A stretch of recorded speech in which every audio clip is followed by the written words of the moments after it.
Muy buenas tardes, un gusto saludar a todos los miembros de la Asociación Mexicana de Investigadores de la Comunicación que se siguen sumando a este espacio de reflexión de nuestro 31º Encuentro Nacional AMIC en su edición virtual.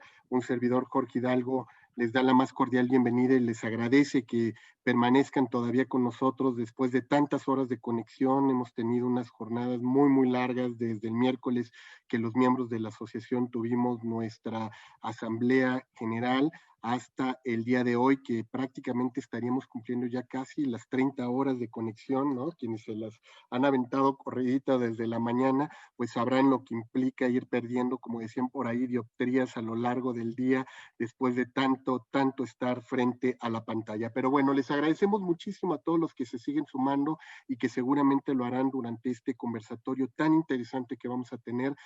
Si recuerdan, a lo largo de toda esta jornada, uno de los temas fundamentales que se ha ido planteando en torno a la enseñanza, la investigación, el cuestionamiento del objeto de estudio sobre lo digital, implica pues nuevos abordajes, nuevas epistemologías. Hoy decíamos incluso en el grupo 1, también planteamientos ontológicos en torno al tema de la comunicación, reconfigurándolos en esta dimensión. Y creo que este panel que vamos a tener de cierre de las jornadas del trabajo en la MIC nos van a dar muchas luces, sobre todo de por dónde tenemos que seguir trabajando en la temática. Ya Rosana Reguillo a mediodía nos hablaba de la imaginación metodológica también, y mucho de lo que tendríamos que tener que puntualizar alrededor de este tema. Y creo que el planteamiento que nos hicieron tanto Dorismilda Flores Márquez como Rodrigo González cuando estábamos planeando este panel sobre la vida entre pantallas, diálogos sobre metodologías para el estudio de la cultura digital, nos van a permitir ahondarlo. Yo le agradezco muchísimo el trabajo que hizo de mediación Doris, Rodrigo, para que pudieran estar con nosotros Gabriela Sued, Edgar Gómez Cruz y Emiliano Treré en este conversatorio, que sin duda, pues creo que va a darnos muchas luces al trabajo. Y yo le agradezco también a Doris el trabajo de mediación que tiene con nosotros para podernos ayudar con la proyección en este momento, porque, como ustedes recuerdan, parte del ejercicio que hemos tenido es presentar a nuestros dos moderadores que, además de ser miembros muy queridos de nuestra asociación, con gran representación dentro de sus distintos grupos de investigación, pues tienen una trayectoria notable que me gustaría a mí leerles, aunque es muy breve lo que les vamos a compartir, pero realmente tienen una trayectoria muy fuerte en ese sentido, y nos ayudará a poder contextualizar el origen de esta mesa. La doctora Dorismilda Flores Márquez, profesora investigadora de la Universidad La Salle Bajío, licenciada en Comunicación en Medios Masivos por la Universidad Autónoma de Aguascalientes, maestra de el ITESO y doctora de Estudios Científicos Sociales por la misma institución. Es autora del libro Imaginar un Mundo Mejor, la expresión pública de los activistas en Internet, publicado por el ITESO en el 2019. Es parte del Sistema Nacional de Investigadores de CONACYT en el nivel 1. Es coordinadora del Seminario de Estudios de Internet y co-coordinadora de investigación en comunicación participativa de la IAMCR, el G1 en nuevas tecnologías, Internet, Sociedad de la Información, aquí en nuestra asociación. Muchísimas gracias, Doris, bienvenida. Y nuestro querido también colega, el doctor Rodrigo González Reyes, es doctor en comunicación por la Universidad Nacional de La Plata, en Argentina, maestro en comunicación por la Universidad de Guadalajara y licenciado en Ciencias de la Comunicación en el ITESO. Es investigador de tiempo completo en el Departamento de Estudios de la Comunicación Social por la Universidad de Guadalajara, investigador de la Cátedra UNESCO AMIDI, editor adjunto de la revista Comunicación y Sociedad, y es autor de más de cerca de 40 publicaciones académicas especializadas, incluyendo libros, capítulos de libros, artículos y traducciones, y es para mí todo un honor cederles los micrófonos a Rodrigo, a Doris, para iniciar este conversatorio. Doris, adelante.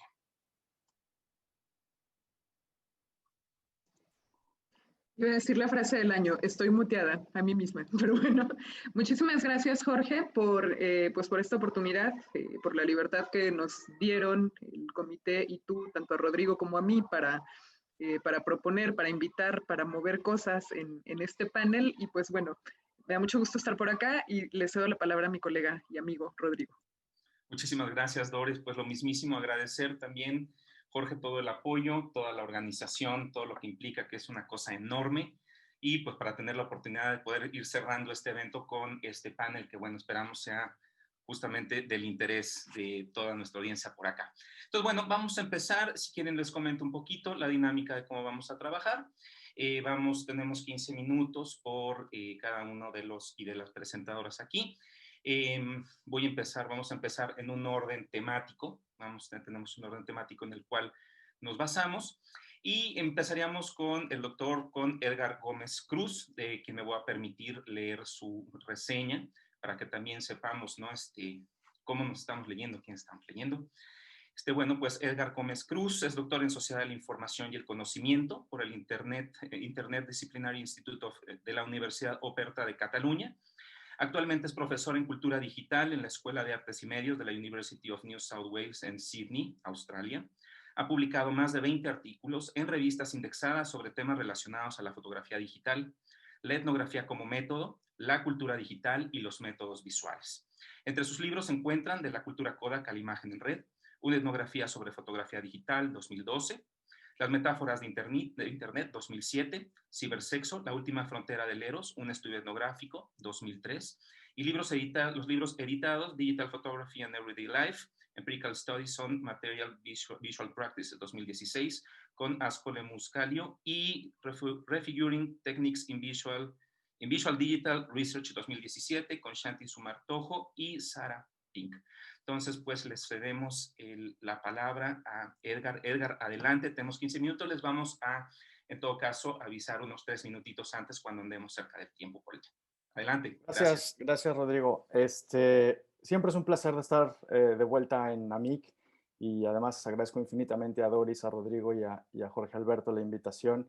Y siempre, incluso en los tiempos del COVID, pues siempre es bueno volver a México, aunque sea solo a través de una ventanita en una pantalla compartida, ¿no? Que básicamente es lo que estamos haciendo todos todo el tiempo.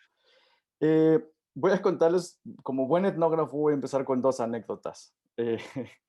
La última vez que estuve en AMIC, hace muchos años, no voy a decir el año, tampoco voy a decir el lugar porque tampoco quiero que tengan tantas referencias de cuál fue.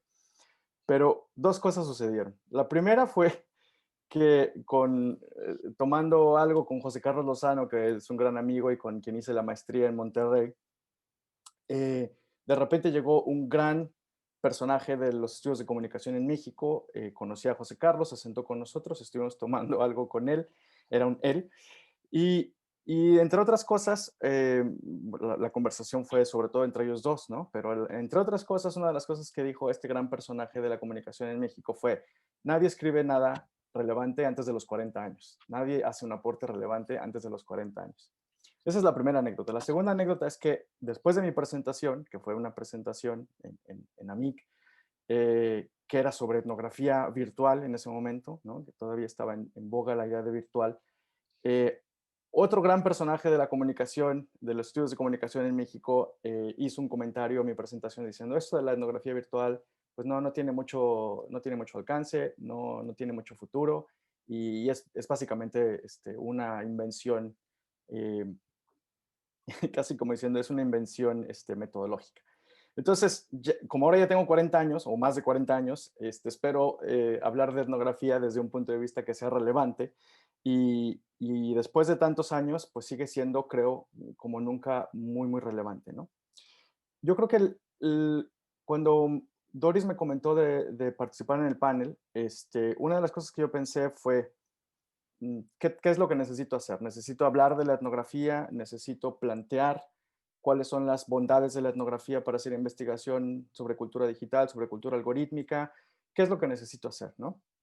Y como nada más tengo 15 minutos y vamos a tener una conversación, espero, tanto con Gabriela como Emiliano asincrónico, y con Doris y con Rodrigo, decidí hacer como unos puntos claves que yo creo que son fundamentales para entender el rol de la etnografía en la cultura, en el estudio de la cultura algorítmica, ¿no? Y de ahí pasaré, si me da tiempo y si no, en el resto de la conversación, a hacer algunos puntos que me gustaría poner sobre la mesa para la conversación con los colegas y las colegas en México, de cuál es el rol de la investigación de cultura digital en los estudios de comunicación, ¿no?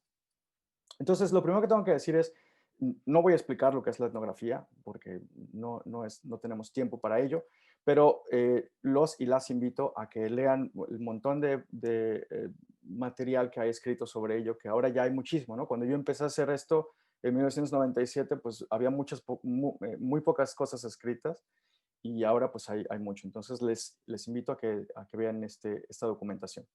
Pero lo primero que tengo que decir es, la etnografía humaniza sin ser antropocéntrica. Entonces, voy a decir puntos y voy a intentar elaborar un poco sobre ellos, ¿no? Si alguien va teniendo alguna pregunta que quiera que expanda, pues me dice.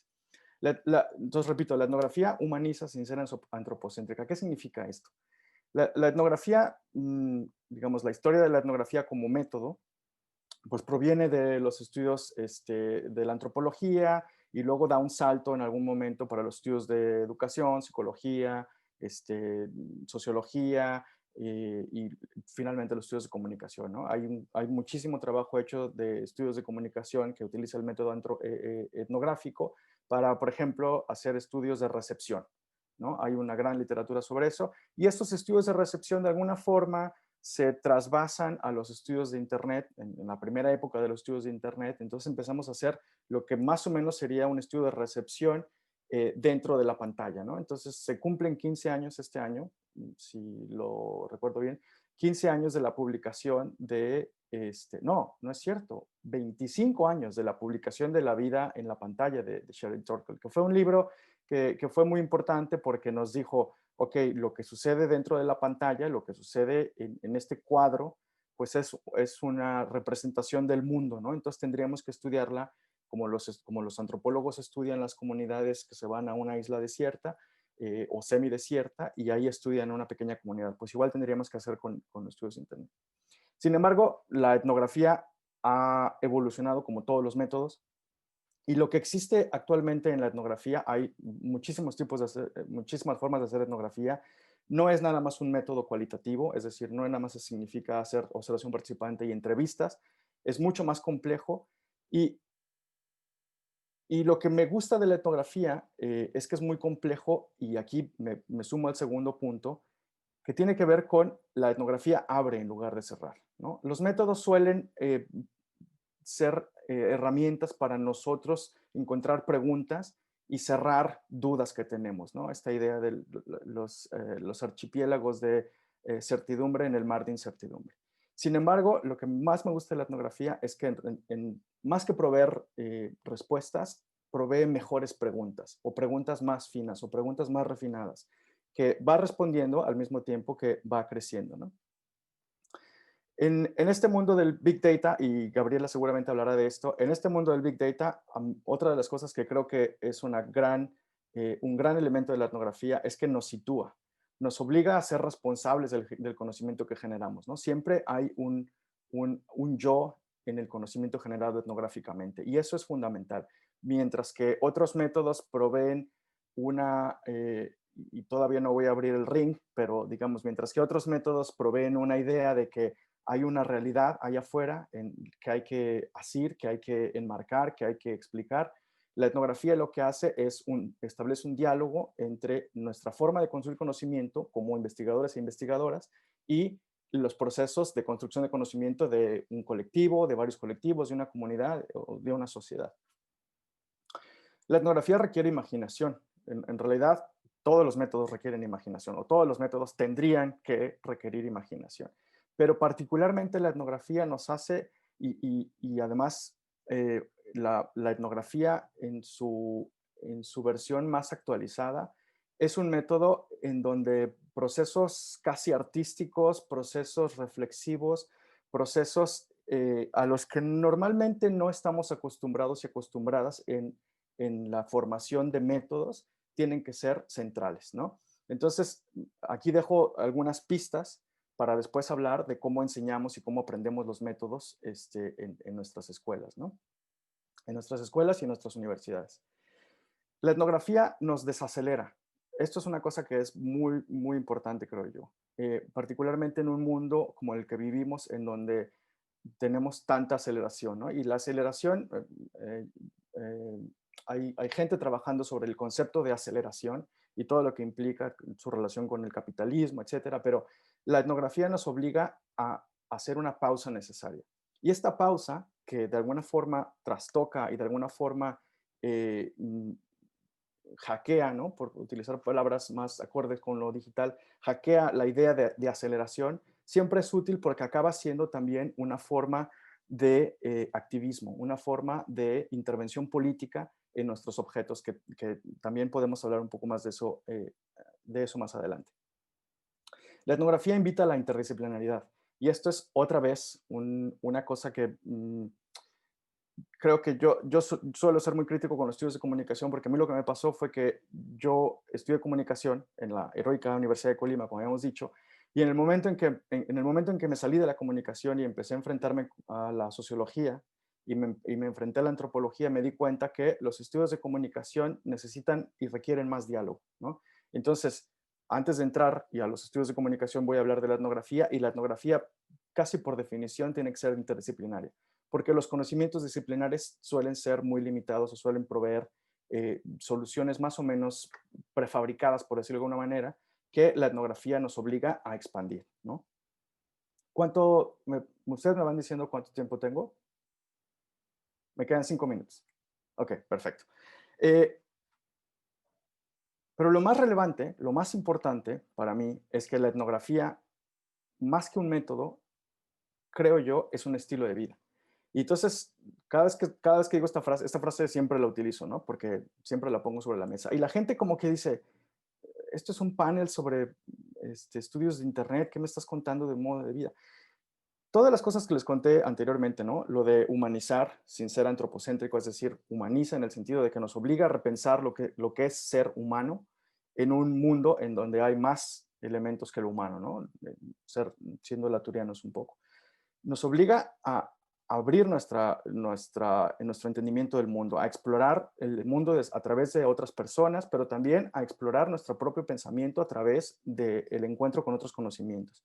Nos sitúa, requiere imaginación, nos desacelera. Todo esto, si lo sacamos de la etnografía, si lo sacamos de la universidad y lo pensamos como forma de vida, yo creo que hay algunos elementos ahí que son interesantes como para pensar en nuestra forma de construcción del conocimiento de la misma forma que nosotros construimos nuestra vida, ¿no? Aquí, regresando a Foucault, de la idea de uno tiene que, la obra máxima es la vida. Entonces, en los 3 minutos o así que me queden, sí quiero abrir la caja de Pandora sobre los estudios de comunicación.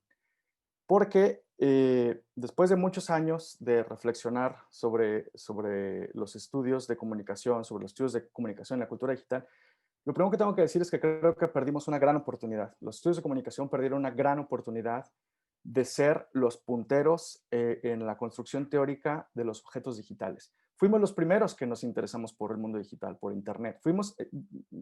Ana Cermeño está aquí y hay gente que seguramente está por aquí.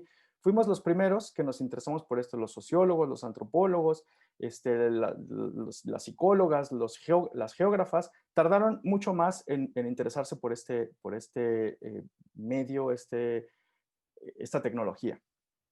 Y creo que perdimos un tiempo muy, muy importante.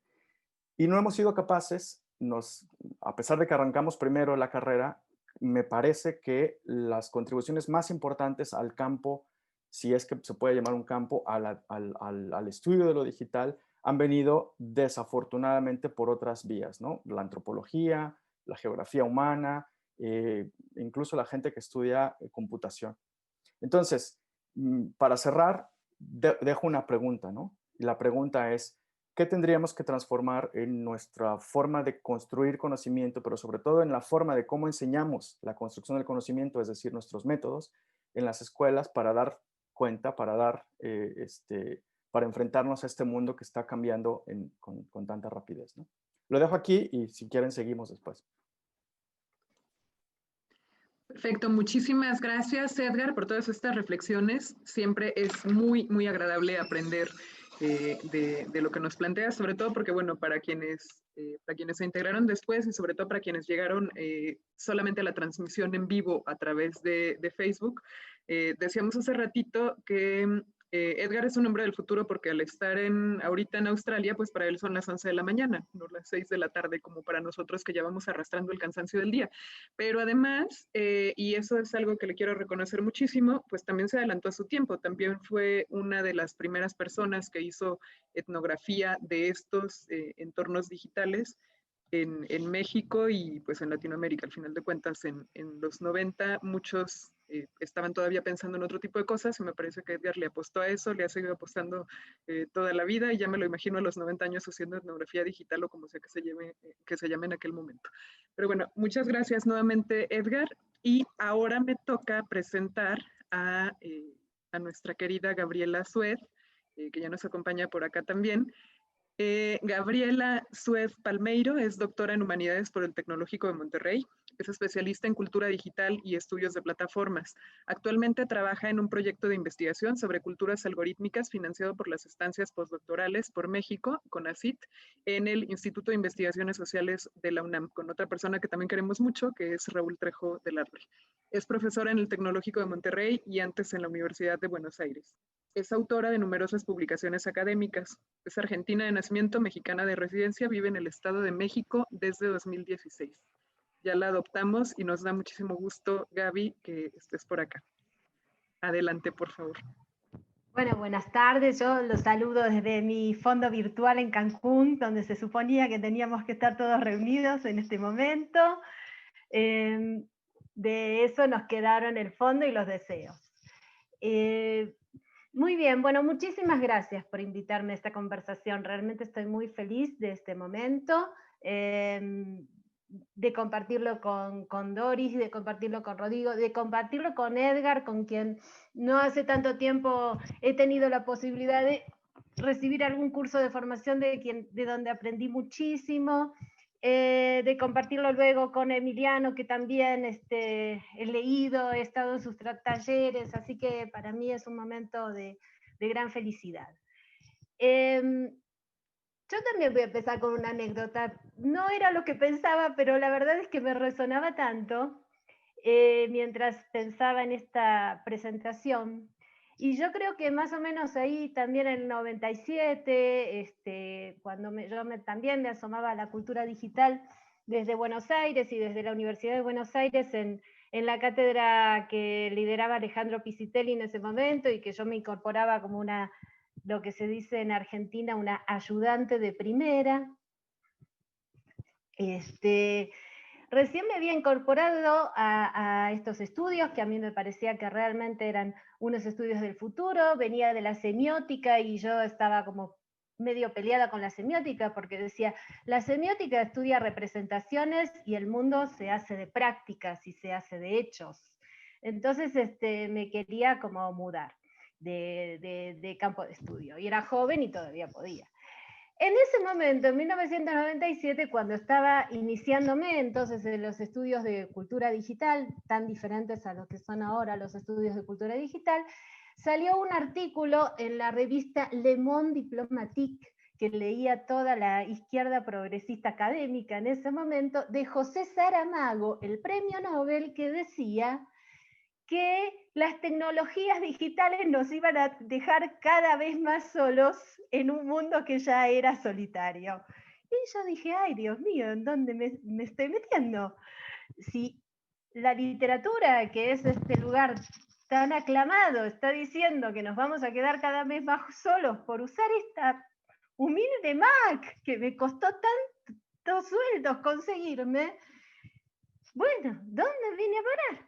En fin, bueno, la verdad es que yo tengo la alegría de decir que más de 20 años después de ese momento, los estudios de cultura digital han avanzado muchísimo, y si es de metodologías, nosotros tenemos una disposición de metodologías enorme, que la voy a leer porque no me alcanza la memoria, ¿no? Tenemos las etnografías, las sociosemióticas, los estudios sociales de la tecnología, la psicología de los medios, los métodos quanti, los métodos quali, También tenemos los métodos mixtos, las teorías del framing, los experimentos factoriales, la analítica cultural, las ciencias sociales computacionales, los métodos digitales, por solamente nombrar algunos de ellos. Entonces, ante esta riqueza de metodologías que tenemos, en realidad parece que estamos muy bien dotados, pero el problema que tenemos es que los objetos que tenemos por estudiar son cada vez más oscuros, opacos, resbaladizos, fluctuantes, dinámicos, y parecen que aunque tuviéramos como muchísimas herramientas para cazarlos, nunca los podemos agarrar.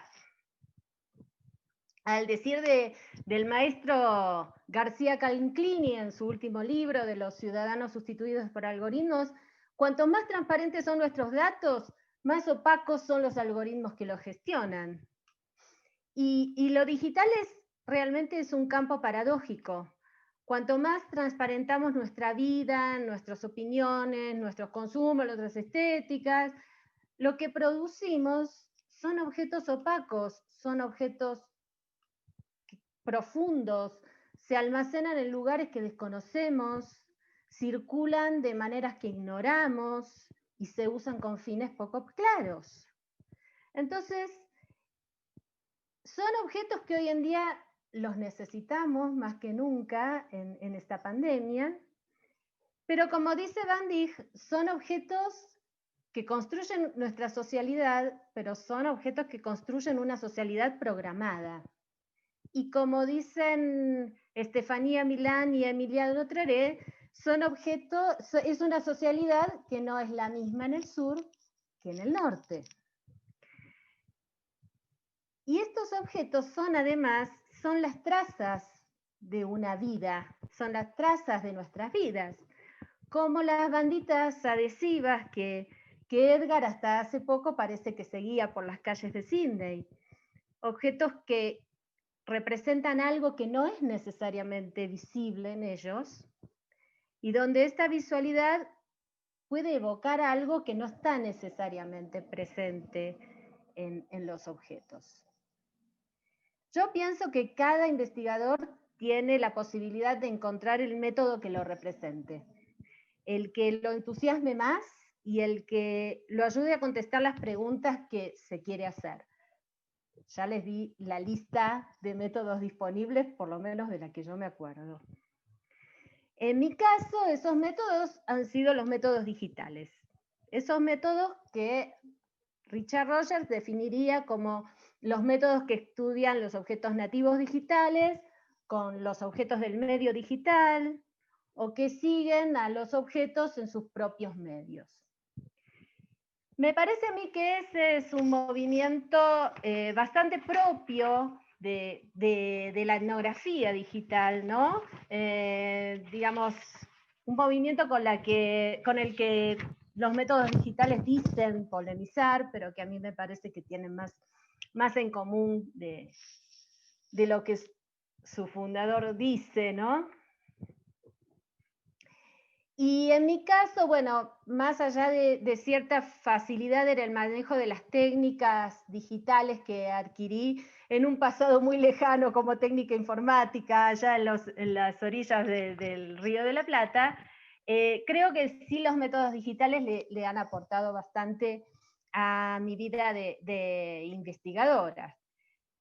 Sin embargo, no creo que sean los únicos métodos válidos para el estudio digital. Esto, digamos, yo ya lo he dicho muchas veces, los métodos dependen de las preguntas que uno se quiere hacer y de los objetivos que quiere cumplir y de ciertas afinidades personales, y de ninguna manera pienso que haya un método que sea superior a otro. Este es un método que a mi vida de investigadora le ha dado muchas satisfacciones, pero no puedo de ninguna manera decir que es un método sustitutivo de otros métodos, ni nada por el estilo.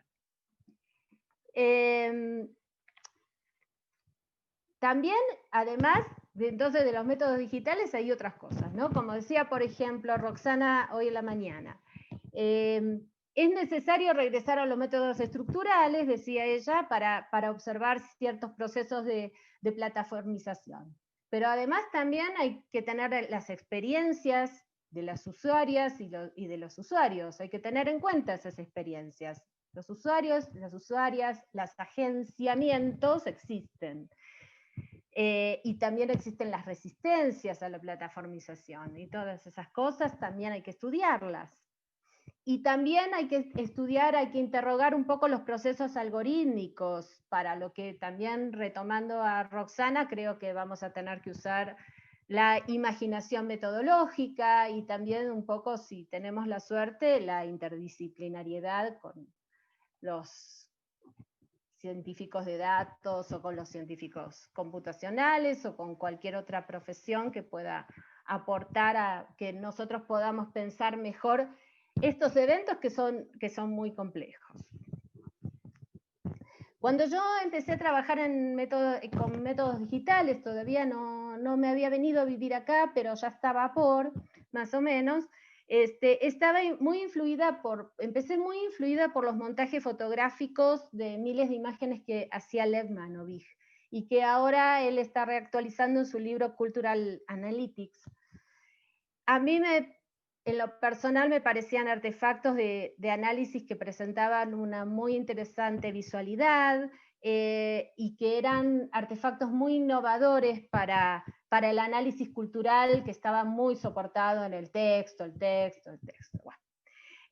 Pero para mí le faltaba igual a esa visión un poco de amarre en lo interpretativo, en lo social, en la crítica de las plataformas, cosas que él luego en entrevistas que ha dado, etcétera, dijo que no le importaba.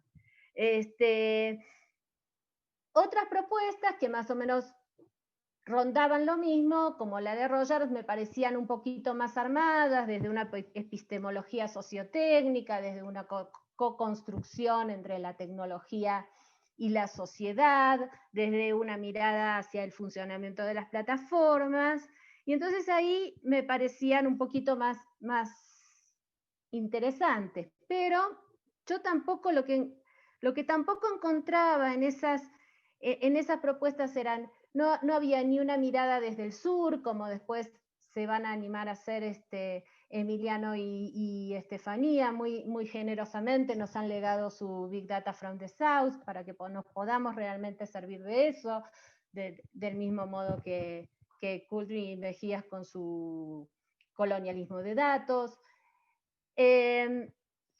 Ahí, bueno, sí, yo notaba en estas propuestas como más europeas que tampoco cuadraban demasiado con nuestra propuesta comunicacional hecha desde el sur o desde Latinoamérica, que era mucho más densa. Yo iba a los congresos y en los congresos me decían, bueno, pero los usuarios finalmente tienen agencia o están subordinados a las plataformas. ¿Estas producciones culturales van a cambiar el sistema o el sistema va a seguir siendo lo mismo y nosotros nos vamos a subordinar a los grandes medios? Bueno, me hacían unas preguntas que la verdad es que estas metodologías no llegaban a tanto, me parecía a mí.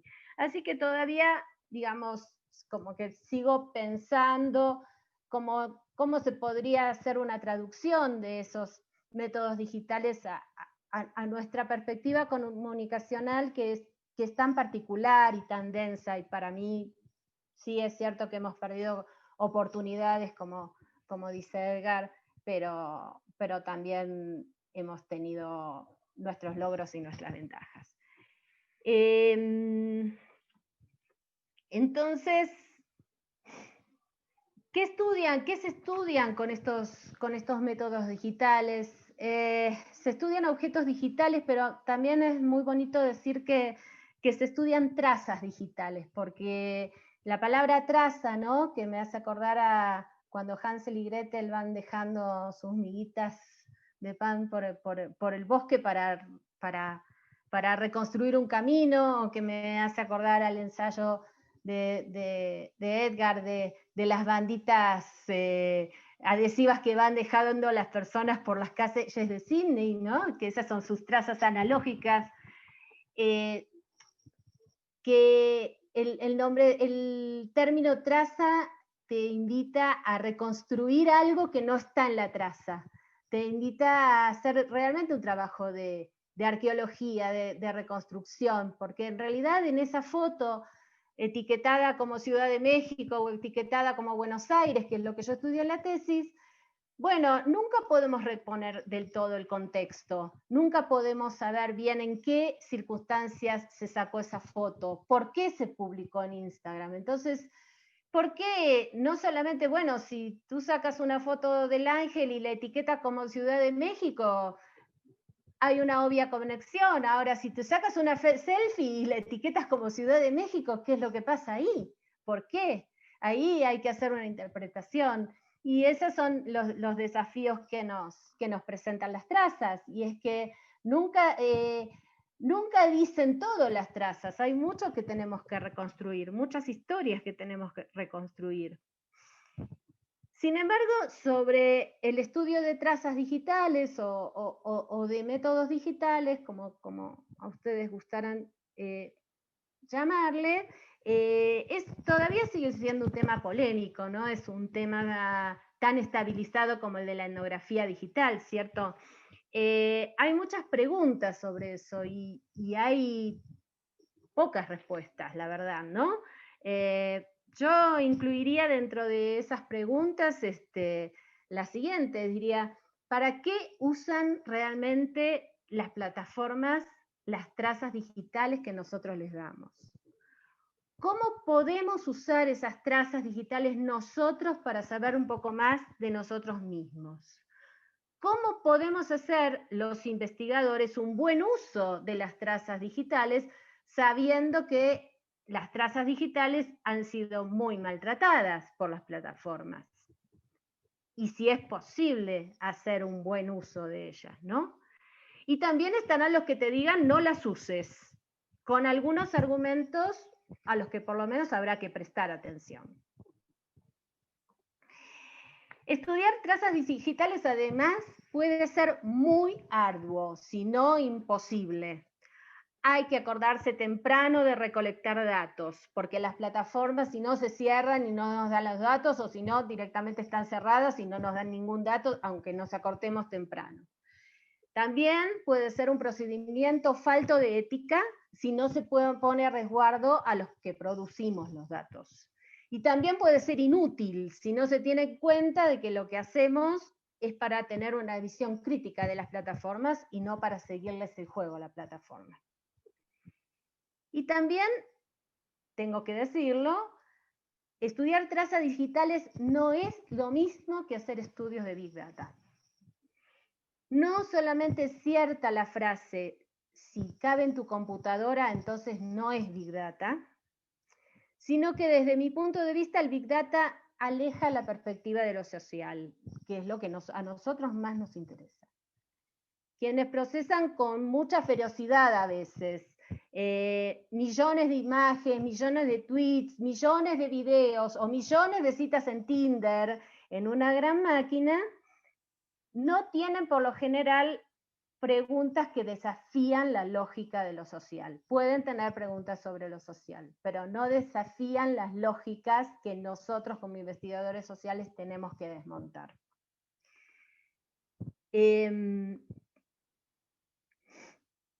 Así que quienes tratamos de estudiar con trazas digitales, tratamos de tener universos un poco más pequeños, ¿no?, que nos permitan encontrar patrones, pero que a la vez también nos permitan encontrar respuestas. Y es muy difícil encontrar respuestas en 11 millones de fotografías. ¿Y qué respuestas? Y bueno, cosas que tenemos que saber, ¿no? Tenemos que saber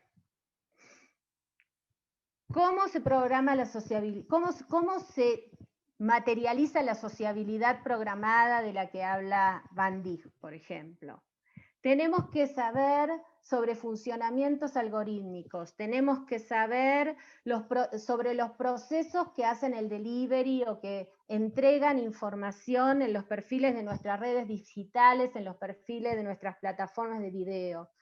Tenemos que saber cómo influyen las métricas en las recomendaciones y cómo esas recomendaciones a su vez disponen diferencias, y las disponen, diferencias de raza, de clase y de género. Por ejemplo, por darles tantos likes a todos ustedes que están ahí, Facebook me considera solamente una persona que trabaja, y casi que les diría que me considera hombre. Y no soy una madre, no soy una amiga, soy atea y soy liberal, porque Facebook no sabe qué es el peronismo. Y además no me puede vender nada. Pero en el otro extremo, si uno se pregunta, sigue preguntándose por el concepto de objeto, de traza digital, si se puede hacer un análisis del discurso de las redes sociales o una semiótica del Big Data, aquí la cuestión es si las trazas, ¿cuánto me queda? Te pasaste 4. ¡Ah! Bueno, perdón. Aquí lo termino. Tenemos muy... Déjalo ahí. Es que sin anteojo no veo nada. Déjalo ahí. Con tranquilidad, Gaby. Me preguntan. Pues muchísimas gracias, Gaby, definitivamente. Y les pido una disculpa, es que no veo nada sin anteojos. No, nada, pues así es esta parte. No, al revés. Muchísimas gracias, Gaby. De veras, siempre es fascinante oírte y justamente la pasión sobre lo que se está haciendo, sobre lo que estás trabajando. Entonces, es doblemente gratificante, créenos.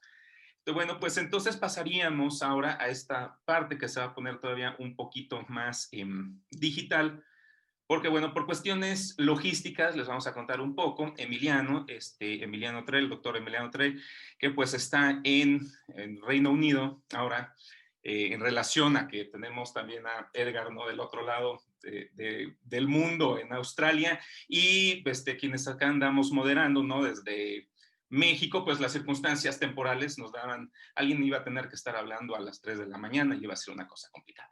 Entonces tenemos un video que hicimos a partir de una entrevista también a Emiliano Trell. Entonces lo vamos a ver aquí un poco en efigie, un poco en video más digitalizado, y me permito entonces leer la reseña de Emiliano para pasar justamente a ver esta entrevista, bueno, su aportación grabada. Bueno, Emiliano Trell es profesor titular en la Escuela de Periodismo, Medios y Cultura de la Universidad de Cardiff, Reino Unido. Su libro Hybrid Media Activism de Routledge 2019 ganó el Outstanding Book Award del grupo Activism, Communication and Social Justice de la International Communication Association, ICA. Sus publicaciones incluyen también los libros Citizen Media and Practice, COVID-19 from the Margins, Pandemic Invisibilities, Policies and Resistance in the Datafied Society 2020, así como 6 monográficos coeditados en revistas internacionales. Emiliano es codirector del Data Justice Lab, cofundador de la iniciativa Big Data Sur y vice chair de la sección Communication and Democracy de la European Communication Research and Education Association, ECRIA. Entonces, bueno, pues pasamos con la efigie de Emiliano. Ahí estamos ya. Pues bueno, muchísimas gracias, Emiliano, por haber aceptado esta invitación para dialogar con nosotros. Como todo el mundo sabe, la diferencia horaria sí nos juega unas cosas muy complicadas, entonces esta es la única de las 3 charlas que es en grabación, pero pues nos da mucho gusto estar por acá. Muchísimas gracias a ustedes por la invitación.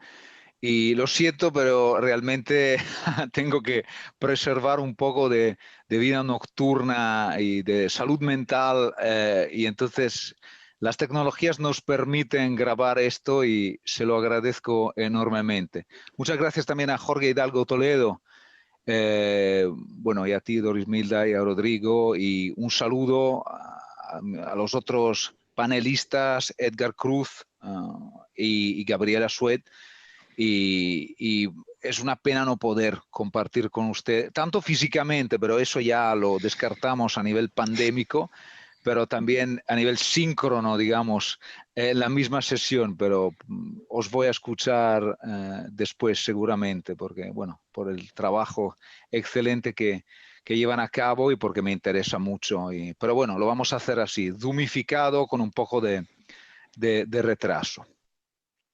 Y bueno, diálogos sobre la metodología y habrá mucho que decir. Yo creo que cuando he recibido la invitación y he empezado a pensar a lo que podía aportar a nivel de métodos, obviamente lo primero es, que es lo que todos los investigadores, sobre todo de comunicación, nos hemos empezado a pensar, es cómo el COVID, cómo lo que era el momento pandémico y ahora más que momento es una crisis más extendida que define también una época, ha afectado y afecta ahora la metodología que tenemos, las metodologías que usamos en nuestras propias investigaciones y la metodología más en general. Y si miro a mis últimos meses, desde que todo esto pasó, pues es increíble ver cómo se han reconfigurado muchas prácticas.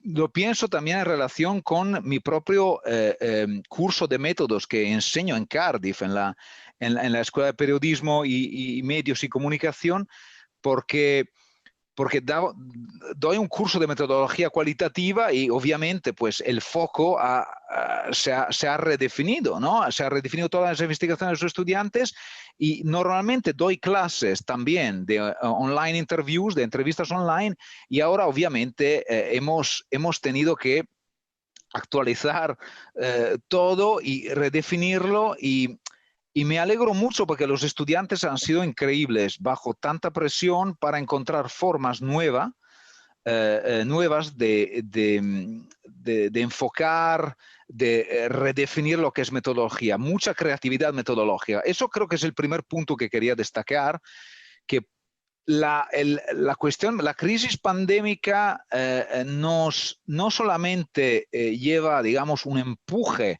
hacia la intensificación claramente de lo que son las metodologías online y digitales. Esto es también obvio desde algún punto de vista, ¿no? Me parece bastante obvio, sino que también impulsa la imaginación metodológica hacia niveles que antes estaban, pero que ahora se ven impulsados también por la necesidad de hacerlo, ¿no? Estoy pensando en todos los diaries multimedia, estoy pensando en los memos, en diferentes plataformas utilizadas, formas visuales más, digamos, modernas y más articuladas para proyectos que normalmente eran mucho más tradicionales. Entonces, esto me parece un punto muy interesante. Esta misma creatividad metodológica la he visto en mi propio trabajo acerca de la desconexión digital, con el cual tuve una beca para poder trabajar en lo que ahora se llama Lockdown 1, porque ahora estamos ya en muchos sitios en el Lockdown 2 y en otros nunca hemos pasado de Lockdown, pero bueno, digamos en términos generales, donde siguiendo un poco lo que era un monográfico que había coordinado sobre los límites y los confines de las fronteras de la desconexión digital, lo que hice fue hacer pues eso, un trabajo a nivel global en diferentes países sobre cómo la gente estaba experimentando formas nuevas de desconexiones causadas por el exceso, ¿no? También de presencia online, que es otra de las cuestiones que están ligadas a la cuestión pandémica. Muchas cosas interesantes, sobre todo en relación con formas nuevas de desconectar dentro de este contexto. Y con argumento general, la tesis general es que la pandemia empuja a un cambio también bastante radical en la forma en que balanceamos desconexión y conexión, ¿no? Porque de repente estamos, y lo acabamos de hablar en nuestra conversación informal, obligados de alguna forma a estar presentes online. Y esto no es igual, eso tiene efectos desiguales en mucha parte de la población que no puede desconectar. En los trabajadores precarios de la gig economy, por ejemplo, en la gente que se ve que no tiene el privilegio como algunos académicos porque tienen trabajos muy precarios y tienen que estar online las 14 horas o de 14 porque tienen que ganarse un contrato mejor, o miles de otros trabajadores que se ven de repente lanzados allí. Entonces, a nivel metodológico, esto conllevó una forma de pensar cómo llegaríamos a la gente que está en los márgenes, que no tiene, que está o siempre conectada, entonces no tiene tiempo de hablar con nosotros, de hacer la investigación, o es difícil de alcanzarla porque sigue la brecha digitales, y las brechas digitales on top of this, ¿no? Está la nueva forzada conexión y la dificultad de desconectarse, y luego siguen las brechas digitales que se entremezclan con esto. Entonces ahí también hemos, con mi Research Assistants, pensado en formas de crear proxies que pudieran llegar allí, pudieran recibir mensajes a través de WhatsApp o de Telegram, voice memos, mapas escritas a mano y luego mandadas por cartas tradicionales.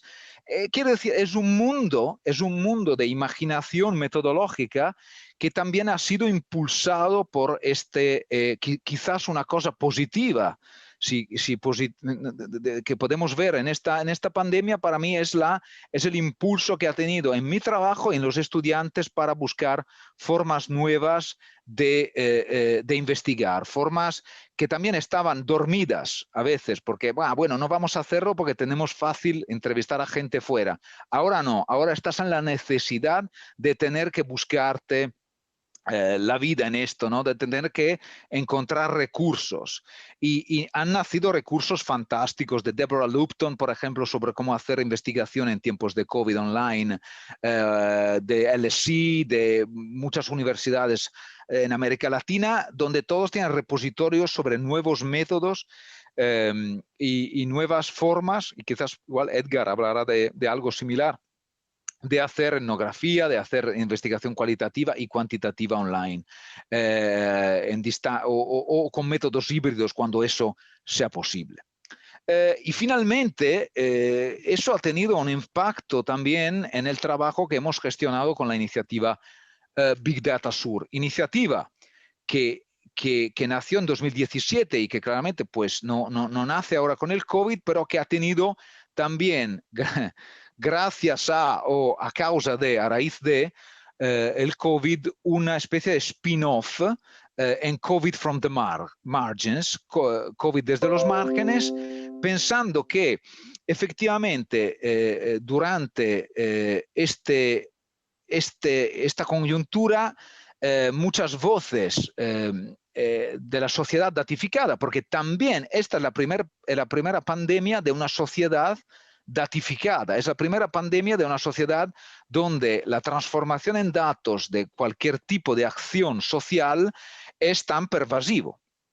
Entonces, ¿qué pasa con digamos, las sociedades, las comunidades, las poblaciones que están más a los márgenes de estos tipos de narrativas sobre la pandemia, y que entonces, porque están cubiertos, porque están narrados y porque están visibilizados, pueden también hacerse más visibles y hacerse más presentes para obtener, por ejemplo, fondos, recursos, ¿no? Desde varias políticas en sus estados o varias organizaciones. ¿Qué pasa con los que están sufriendo pero tienen problemas en hacer que sus voces pues se amplifiquen y que tengan un tipo de impacto, y entonces que puedan recibir también ayudas materiales?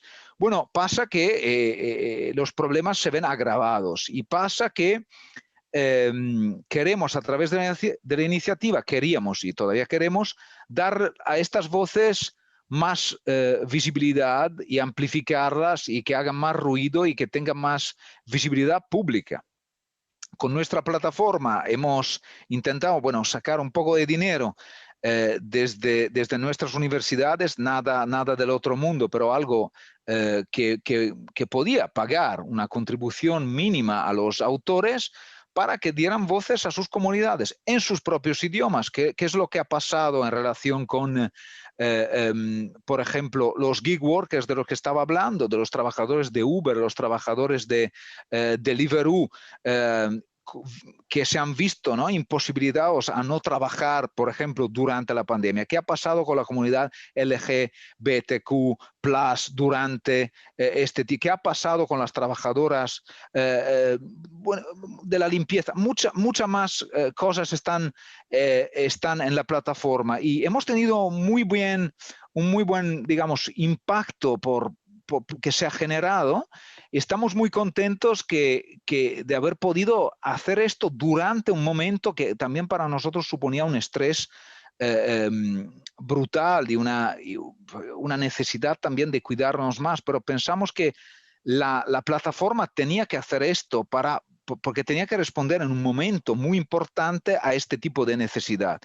Y tenemos, y me agrada decir que finalmente tenemos el libro en imprenta en acceso abierto, no podría ser de otra forma para un proyecto de este tipo, y con 75 autores, 25 países o más cubiertos y 5 idiomas. Y me gustaría destacar unas cuestiones, digamos, metodológicas en relación con esto. Creo que me ha hecho reflexionar mucho sobre la dificultad que hay, más allá de largos proyectos, de enormes proyectos financiados, gestionados y tal. Este es un trabajo de pasión, donde hemos intentado sacar más fondos desde algunas organizaciones y sin mucho éxito. Y sobre todo porque nos han llamado demasiados internacionales en algunos casos. Y eso quiero decir que muchas veces lo que tú quieres y lo que tú ves como algo justo, ¿no?, a nivel de justicia social y de voces y de diversidad, no es exactamente lo que está alineado con las agendas de muchos funders, ¿no? Y muchas veces el dinero que he tenido para otros proyectos es para proyectos mucho más mainstream, mucho más convencionales, si queremos decir. Válidos y que me gustan muchos, pero estos tipos de proyectos encajan de forma difícil dentro de estos tipos de mecanismos. La segunda cuestión es que este proyecto es multilingüe o no es. Es un proyecto que es en chino, en español, en portugués, en italiano, en catalán. Es un proyecto y queríamos que fuera en mucho más idiomas, y también en idiomas indígenas y de otras comunidades, porque se trata de dar voz a la gente en sus propios idiomas, en sus propios términos, y muchas veces notamos un dominio de Estados Unidos que en este tipo de discusiones que son críticas, pero no paran de ser, citando a los suyos, mirando dentro de Estados Unidos como si fuera el mundo entero. Y esto no es un problema nuevo, pero el miedo que tengo es que con la datificación y las metodologías aplicadas al mundo de la discriminación algorítmica, de la datificación, de los datos en general, se esté replicando y ampliando. Y es un riesgo que tenemos que romper a través del multilingüismo, de hacer cosas de forma no ortodoxa, de innovar metodológicamente, de romper estos tipos de cuestiones. Y creo que un poquito hemos hecho en este campo. Otros están dando lo suyo. Estoy orgulloso de haberlo hecho, pero mucho queda por hacer, porque hay esta imaginación global que tenemos que hacer florecer. Tenemos que hacer cosas, tenemos que usar este momento para pensar a cosas que no se han pensado antes, no limitar nuestra imaginación a lo que siempre se ha hecho y a siempre lo que, ¿no? Este es un momento bueno para hacer esto. Entonces, no estoy diciendo que no haya reflexiones muy valiosas de Estados Unidos, sobre todo en relación con raza y cuestiones de algoritmos y de datificación, pero estoy diciendo que se trata un poco de ser un poco más pluriversal en esto, ¿no? Usando la palabra de Arturo, ¿no? De Arturo Escobar. Entonces, yendo un poco más allá y utilizando esos tipos de conceptos de nuestra caja, inventándolos,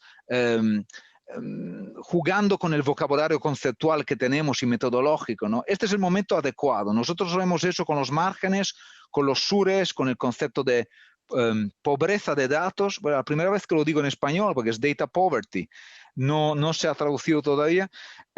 Y bueno, en eso estamos. Entonces, esto es un poco una mirada global a esta cuestión de los métodos, que creo que está bastante, que es pertinente al diálogo que queríais generar dentro de este panel, y también una invitación también para los estudiantes, o sea, romper las barreras e intentáis utilizar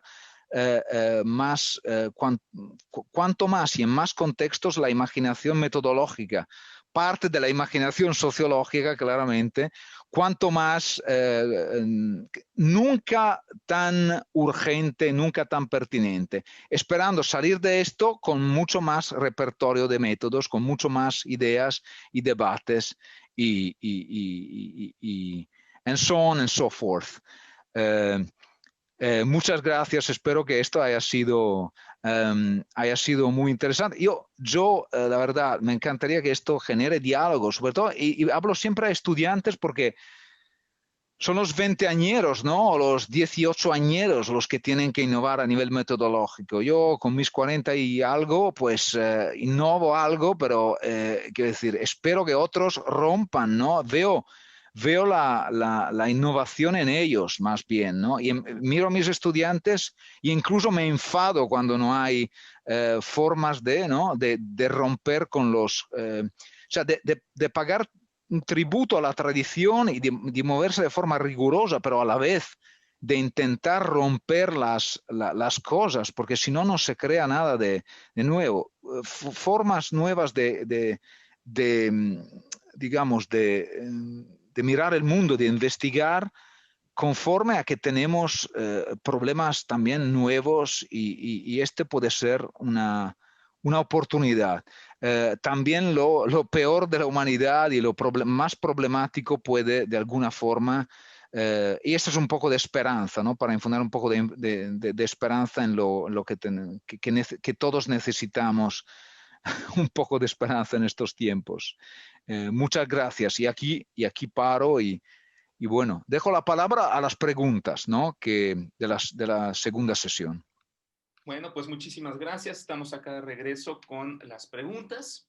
Iniciamos con la primera. Tenemos muchas. Vamos a intentar hacer una lectura lo más general y sintética que se pueda. La primera, Emiliano, dice, esta es de Iliana Cruz. Puesto que las referencias siempre son North, ¿qué necesitamos para conocer más sobre el Big Data from the South?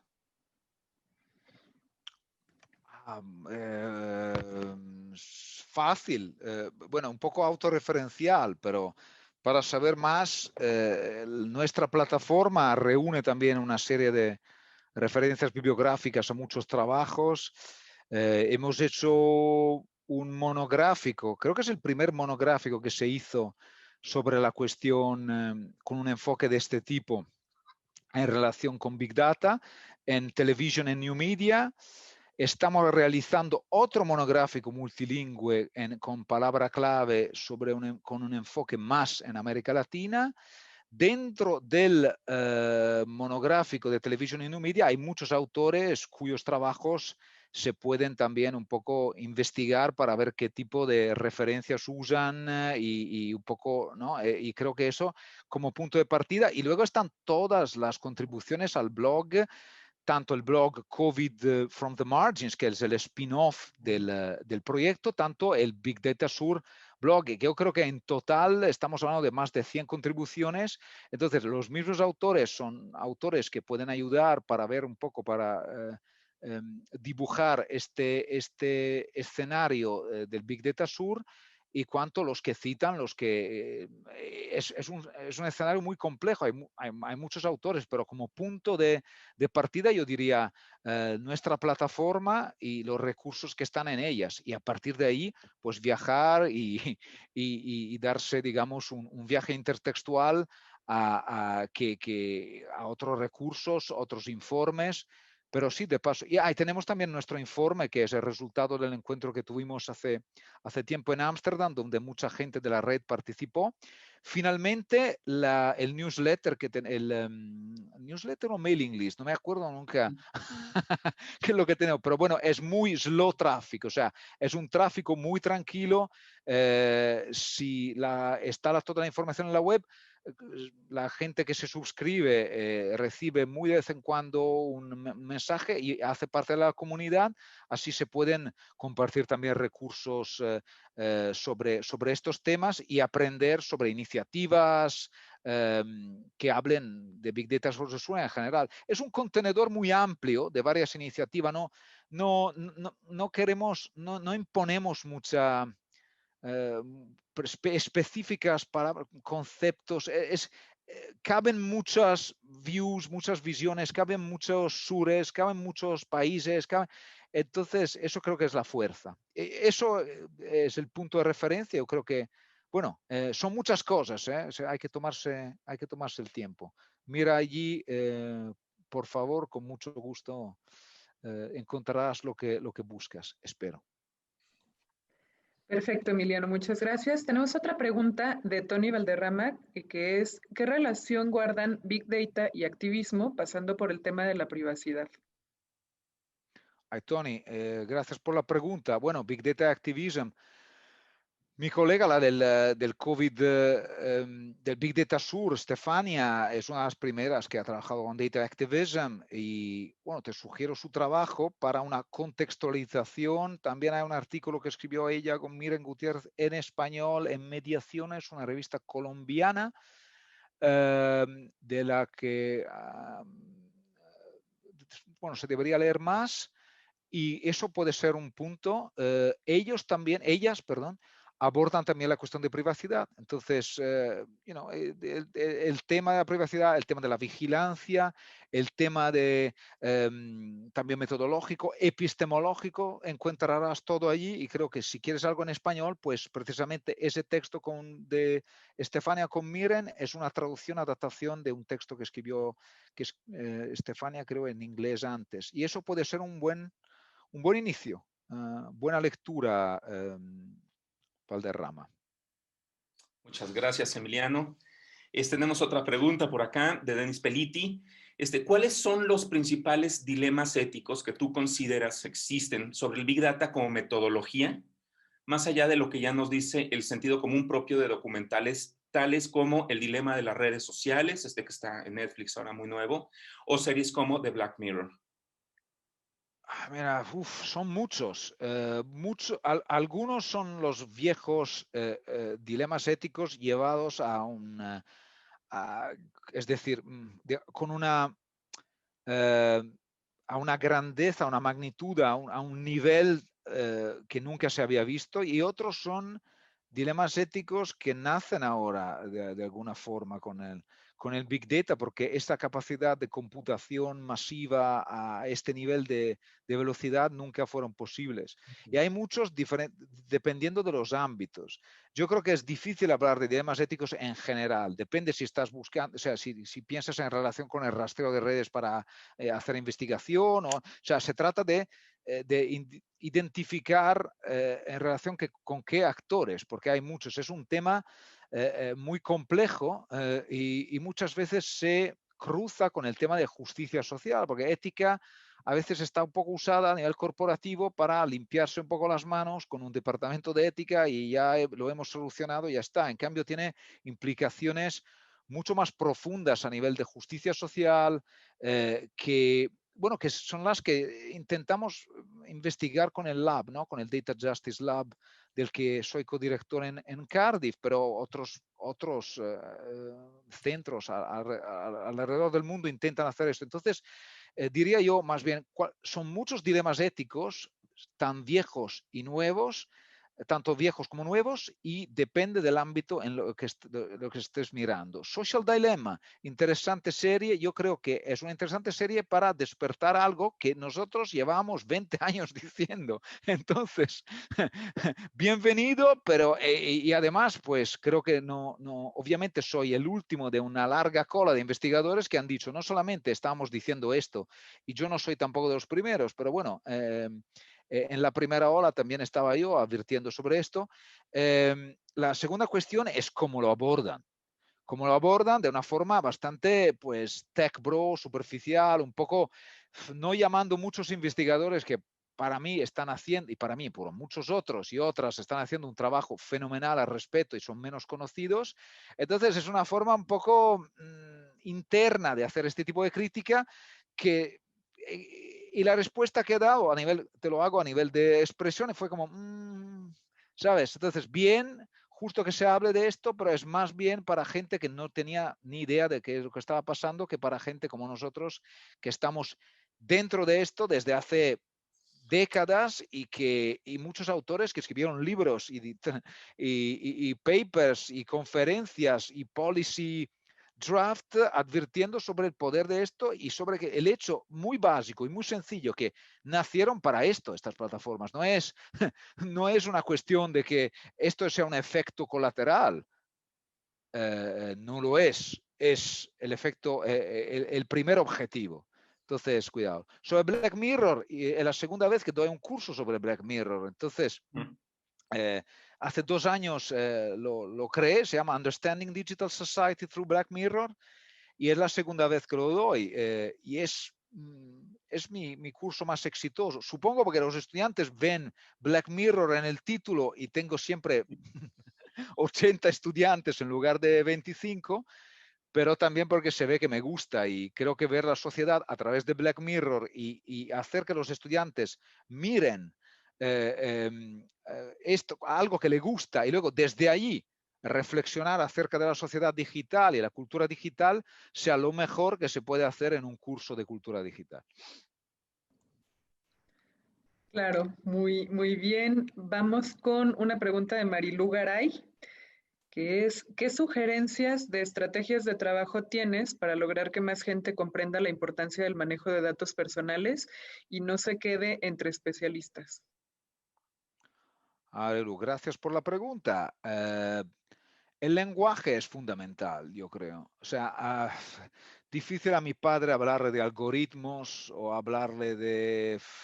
O sea, digamos, tenemos que bajar un poco, tenemos que trabajar muchísimos en la divulgación, en hacer que nuestro paper está bien. No soy de los que dicen el artículo que escribes para la revista tal, tenemos una complejidad académica y de conceptos y de explicación que tenemos que mantener. Este es nuestro ámbito, pero tenemos también la responsabilidad luego de bajar, que tampoco es bajar de nivel, también es utilizar perífrasis, cuestiones y ejemplos que puedan tener una resonance, ¿no? Resonar un poco con la gente y con nuestros públicos. Y muchas veces eso se necesita tiempo.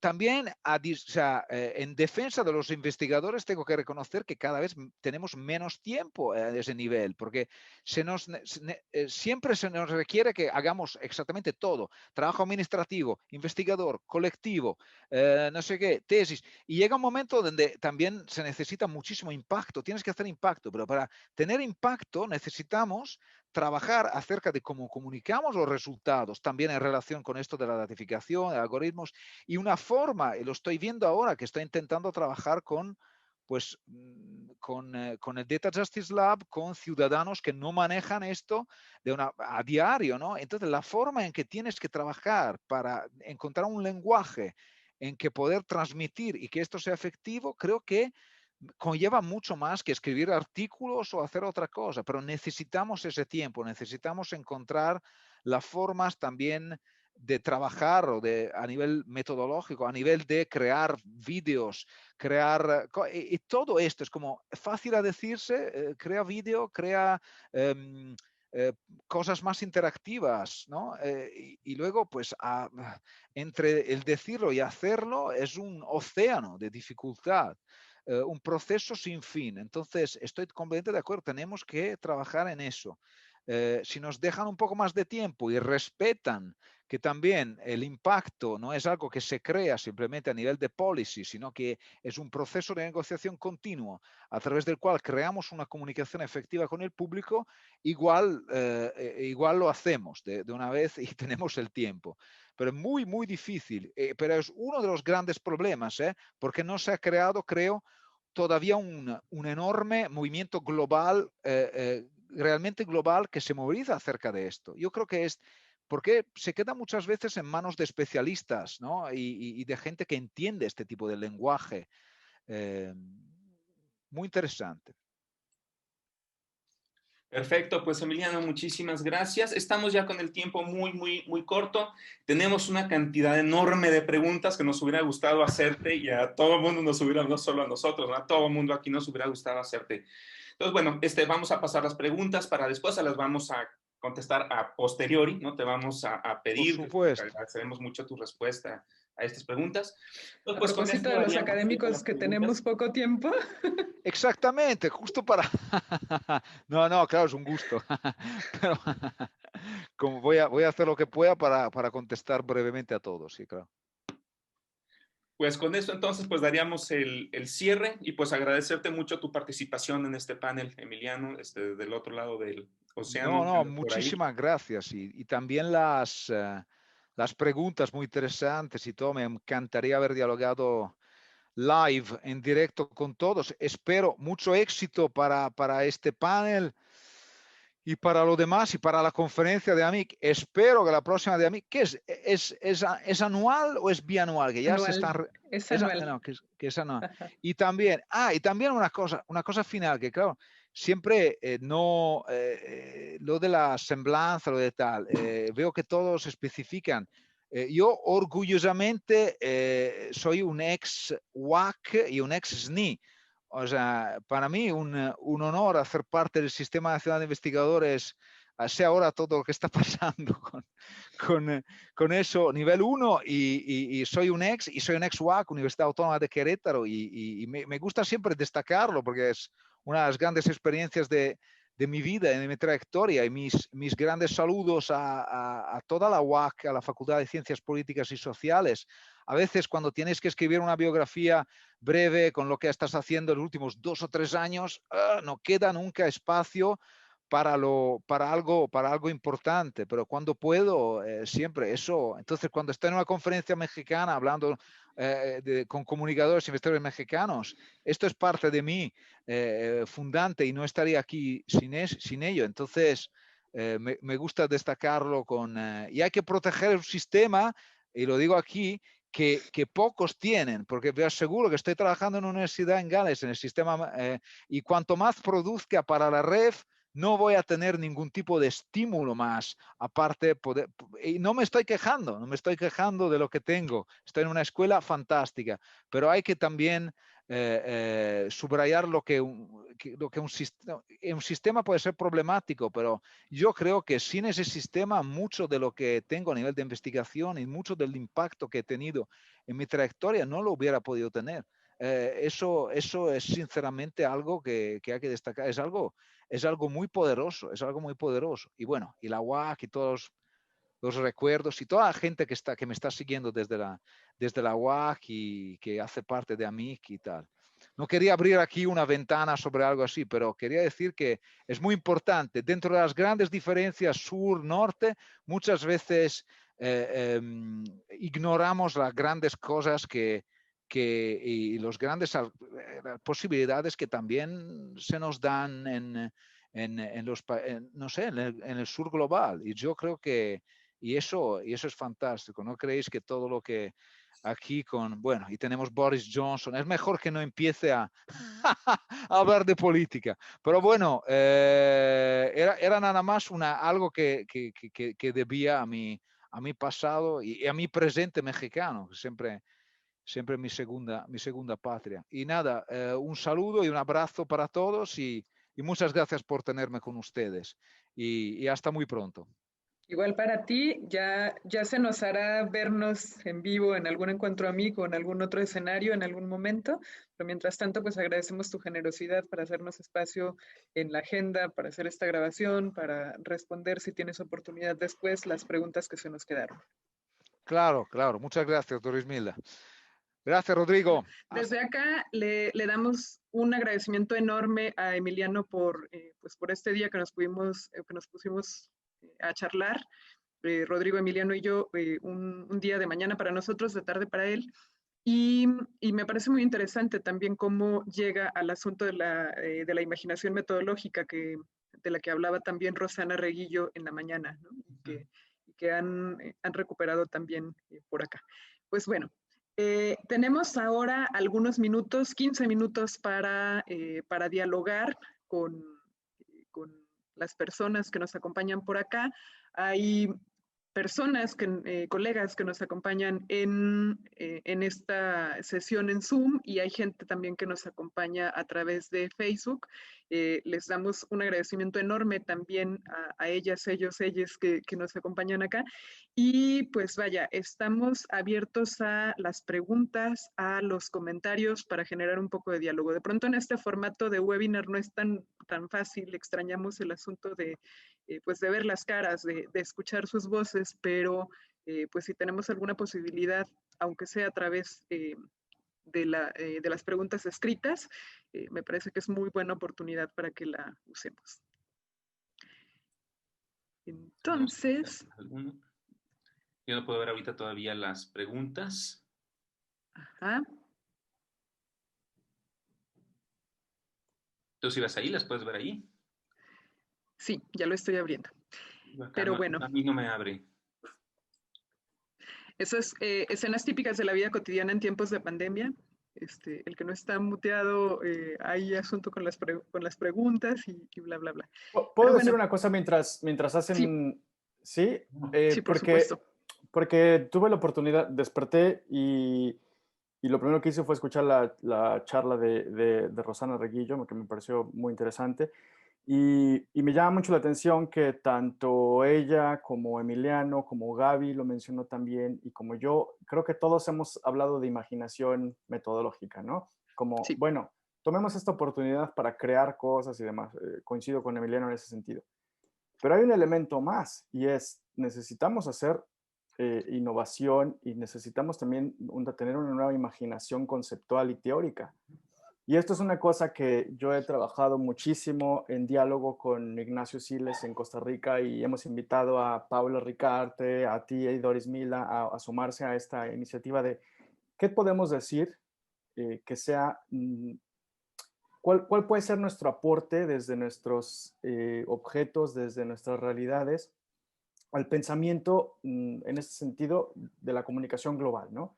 Entonces, hoy por la mañana hablaba con Ignacio justamente para decirle, oye, me quiero decir algunas cosas en esta presentación, y él ponía una figura que me encantó, y es, nosotros tenemos que utilizar la teoría para traerla al campo, ¿no? Hablando de la etnografía particularmente, tenemos que traer la teoría al campo, pero también tenemos que sacar teoría propia del campo. En ese sentido, es solamente esta coda, ¿no? De la innovación metodológica tiene que estar ahí, y la imaginación. Pero la imaginación teórica es igual de importante, y yo creo que eso en América Latina nos falta un poco, ¿no? Y el ejemplo que me viene a la mente es cuando Rosana Reguillo decía, me interesa mucho el concepto de estrategia de Michel Desserteau. Y de repente ella dijo algo así como, que en realidad es como la chapuza mexicana. Y entonces yo dije, ¿por qué no teorizar la chapuza en lugar de utilizar a Desserteau, ¿no? Es una gran oportunidad. La chapuza como un objeto teórico-metodológico para estudiar la cultura, la sociedad, los medios en México. Eso sería fascinante.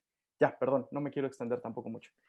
No, está genial, porque justamente de eso hemos estado platicando algún tiempo, y quienes hemos hecho revisiones de los estudios de comunicación, y más específicamente de comunicación y cultura digital, hemos encontrado eso, una ausencia de teorización y de innovación metodológica en Latinoamérica. A veces tendemos más a importar, no siempre de manera crítica, los métodos, y eso es pues muy interesante, y es algo que necesitamos asumir como desafío para hacer algo con eso, no simplemente para pues para ver que ahí está y punto, ¿no? Y bueno, tenemos por acá una pregunta de Jesús Gerardo que dice, ¿qué papel creen que pueden jugar las artes en esta innovación en torno a las metodologías, especialmente participativas? Gaby, Edgar. Bueno, yo creo que hay una relación, por lo menos en lo que podríamos nombrar como la analítica cultural o la analítica visual, hay una relación bidireccional entre las artes y los estudios de estos nuevos objetos, porque muchas veces el arte ha tomado objetos digitales para hacer instalaciones o para hacer obras efímeras y entonces pasan, no sé, el Twitter en tiempo real y con esto arman un mapa y es un mapa muy estético. El mismo Lev Manovich curó una exhibición hace algunos años que se llamó On Broadway, donde levantaba las imágenes que se habían publicado en Instagram de la avenida Broadway y había armado diferentes visualizaciones y a la vez también, por lo menos un poco yo también lo comentaba en mi participación, ese tipo como de reorganización estética que se le puede dar al dato, tiene mucha influencia artística y fue en realidad a mí lo que a mí me atrajo, si bien no, digamos, no el tema de hacer arte, pero sí el tema de darle un giro estético a las investigaciones que yo hacía. Y bueno, mismo el ensayo de Edgar del antropoceno, y las banditas elásticas, iba a decir y las banditas elásticas que tiene esa visualización de todas las fotografías que él va sacando, que también es un acto estético. Entonces sí, me parece que hay una co-construcción y una co-influencia que es muy importante, que es muy inspiradora y que yo en lo personal les invito a todos a tomar, a que lo vean, a que lo... ¿no? El mismo, no sé, Alberto Cairo cuando hace visualizaciones, son visualizaciones sumamente estéticas. Yo creo que invito a explorar esa relación doble. Gracias, Gaby. Tenemos acá otra pregunta. También, a ver, si queremos, bueno, no sé, Edgar, si quería responder también a esta otra pregunta. ¿No? Pasamos. Sí, yo sé que la pregunta no era para mí, pero de hecho, hay quienes dicen que los investigadores llegamos tarde, a veces llegan antes los artistas para tratar de registrar, no siempre de dar una explicación, pero por lo menos de registrar y hacer una reflexión interesante sobre lo que acontece. Y me parece que tendríamos que trabajar un poco sobre la sensibilidad que las y los artistas tienen con mucha frecuencia sobre las problemáticas, para ver también de qué manera nos conectamos con eso. Ya, ahora sí, Rodrigo, la pregunta de Dafne. Dice, ¿qué oportunidades teóricas hay para el estudio del hacktivismo y después del hack feminismo como movimiento social que lleva a cabo Internet y que se lleva a cabo en Internet y cuya crítica subyace justamente del capitalismo de datos, la colonización que llega al ámbito digital? Sí, puedo responder esa yo. Claro, Edgar, adelante. Fíjate, Dafne, lo que estás planteando, yo lo plantearía como problemático porque estás asumiendo que el hacktivismo es un movimiento social y estás de alguna forma definiendo lo que es un movimiento social.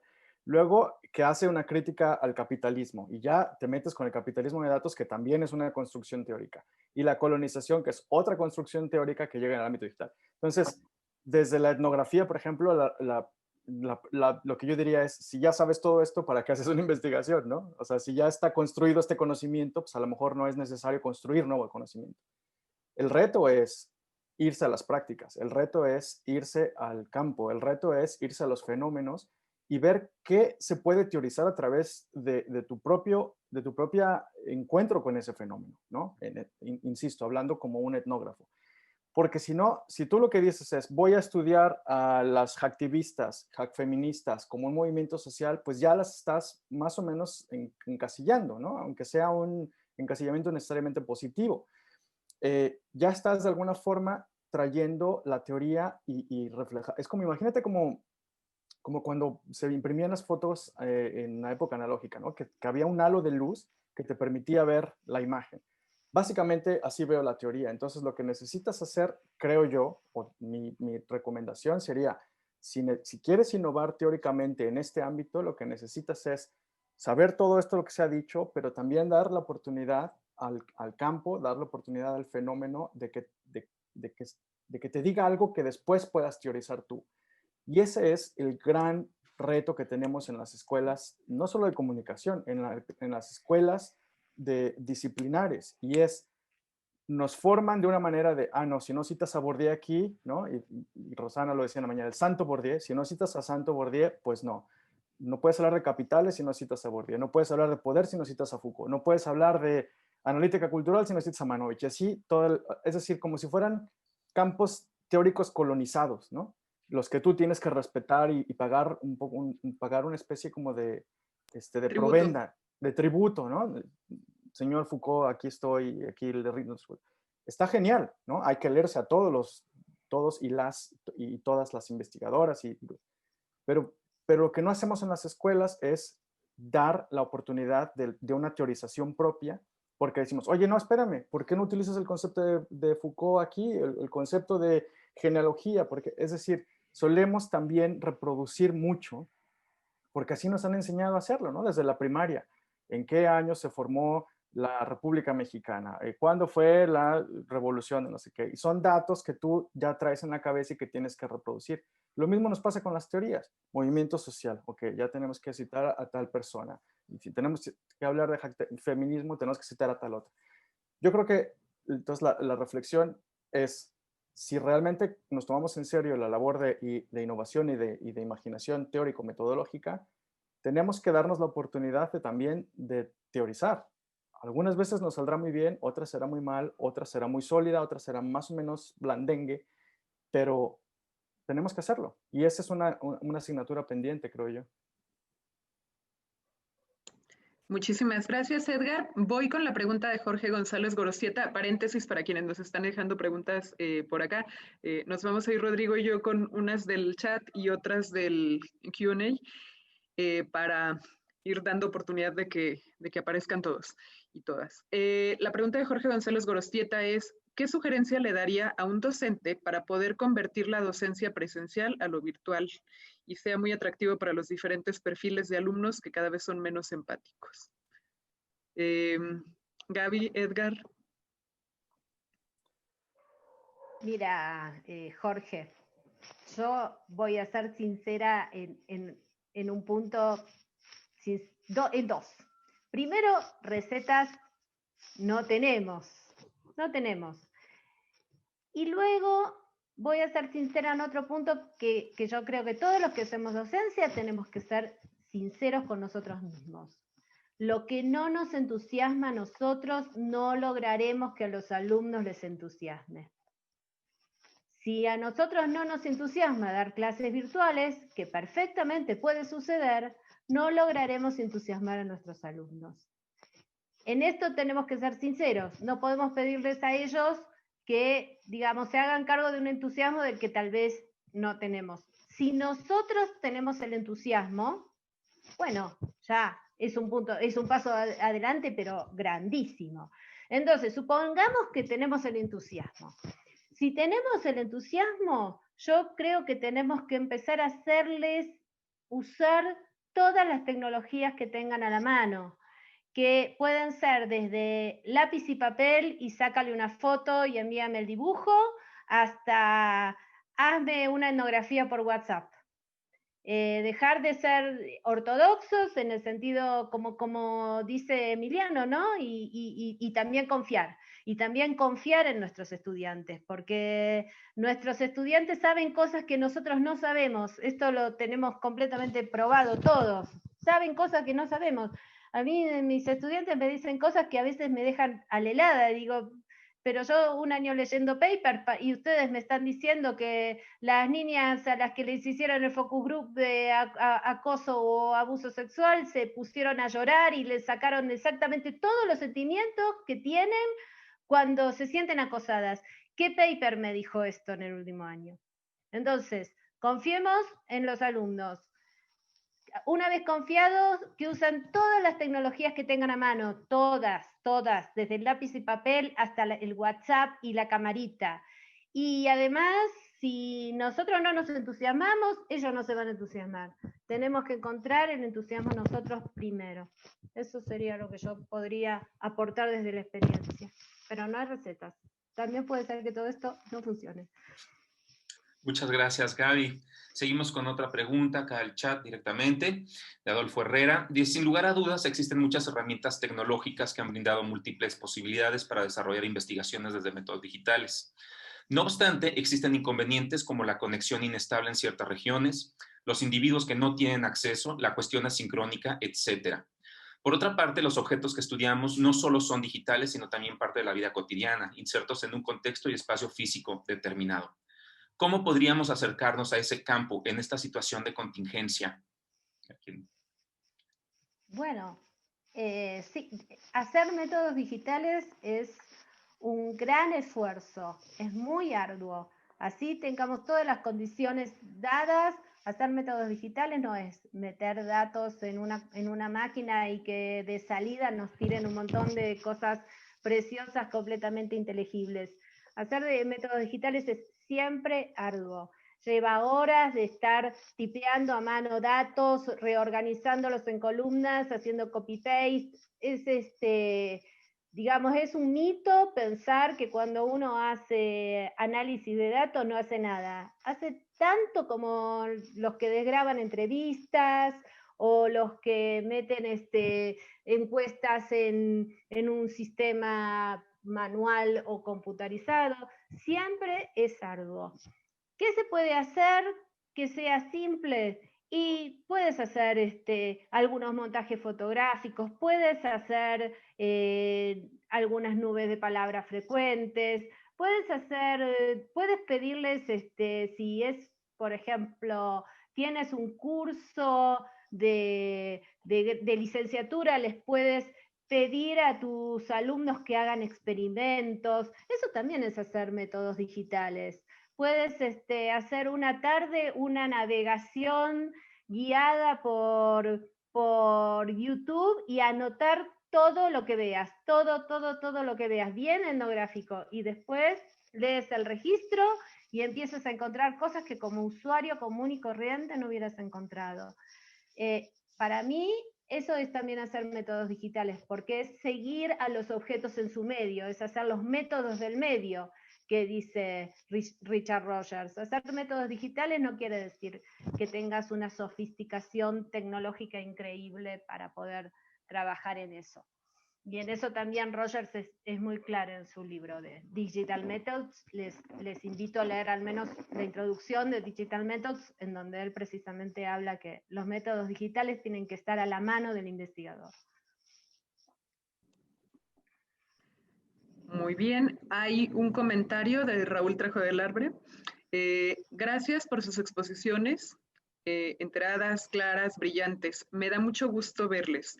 Un comentario marginal a la intervención de Edgar. Él dice que los estudios de comunicación perdieron una oportunidad en la investigación sobre Internet que luego ha sido encabezada por colegas de otras disciplinas.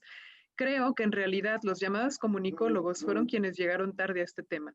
Los primeros acercamientos a la red fueron de sociólogos como Castells, filósofos como Pichitelli, psicólogos como Turkle, antropólogos. En la MIC misma tardamos mucho en tener un espacio peculiar para estos temas.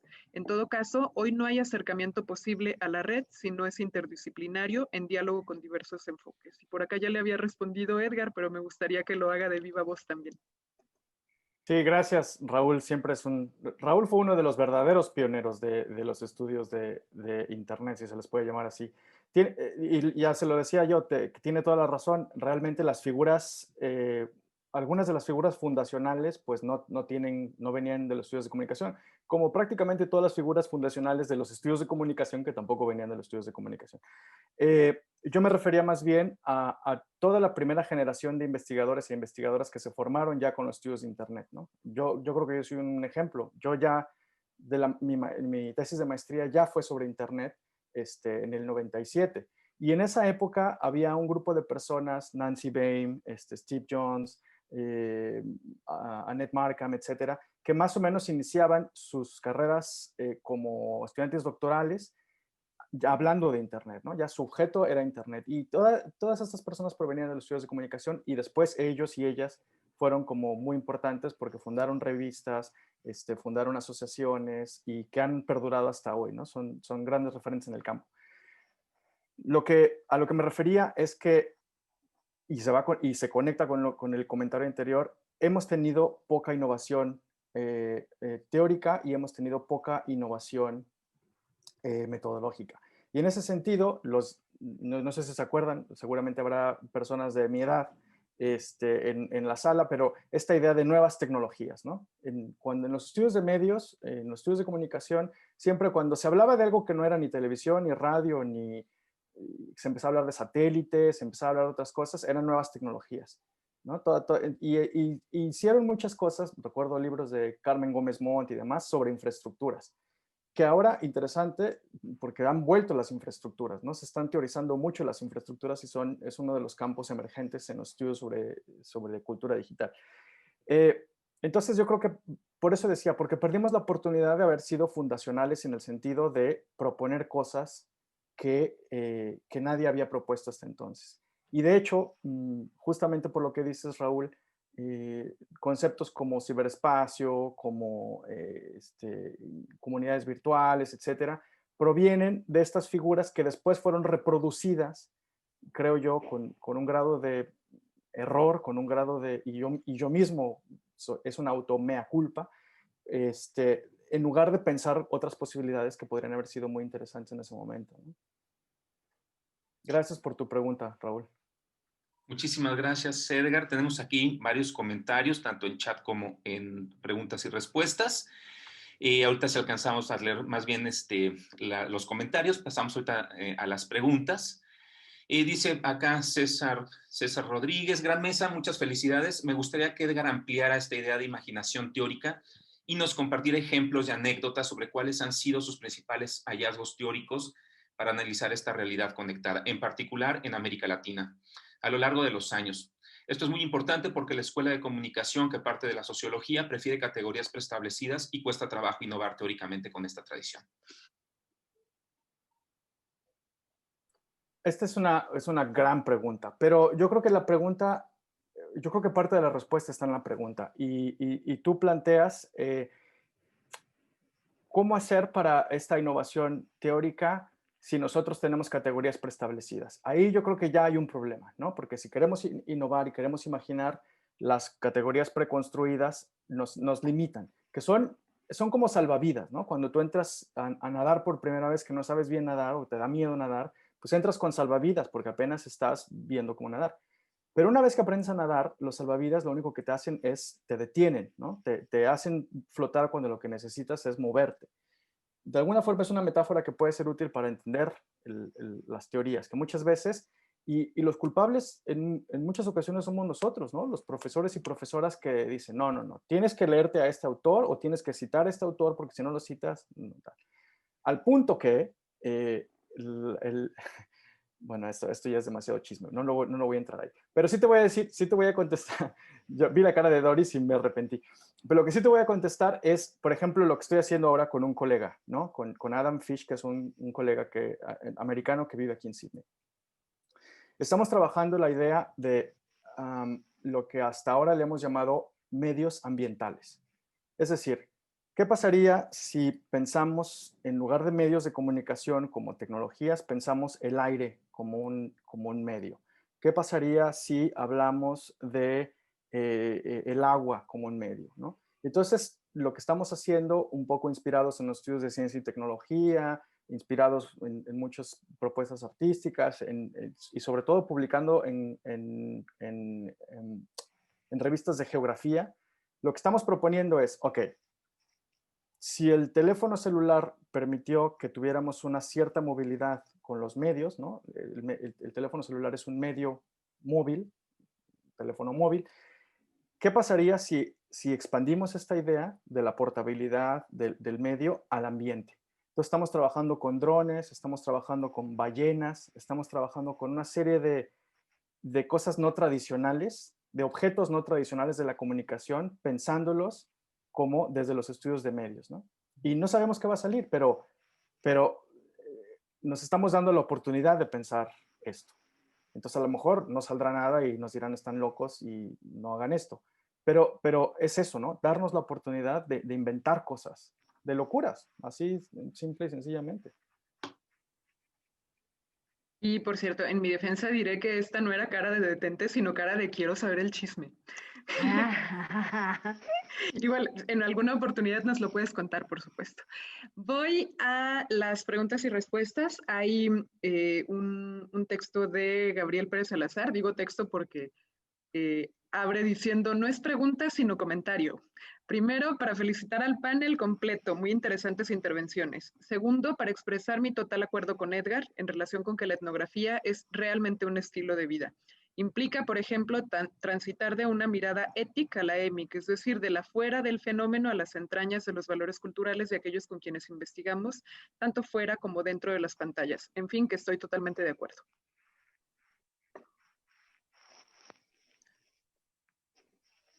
¿Rodrigo? Sí, puedo hacer una coda nada más rapidísimo a Gabriel. Gracias por el comentario. Una cosa rapidísima, y es, uno de los movimientos más interesantes en la etnografía contemporánea, en esta idea de innovación, son las etnografías que no se centran en lo sociocultural.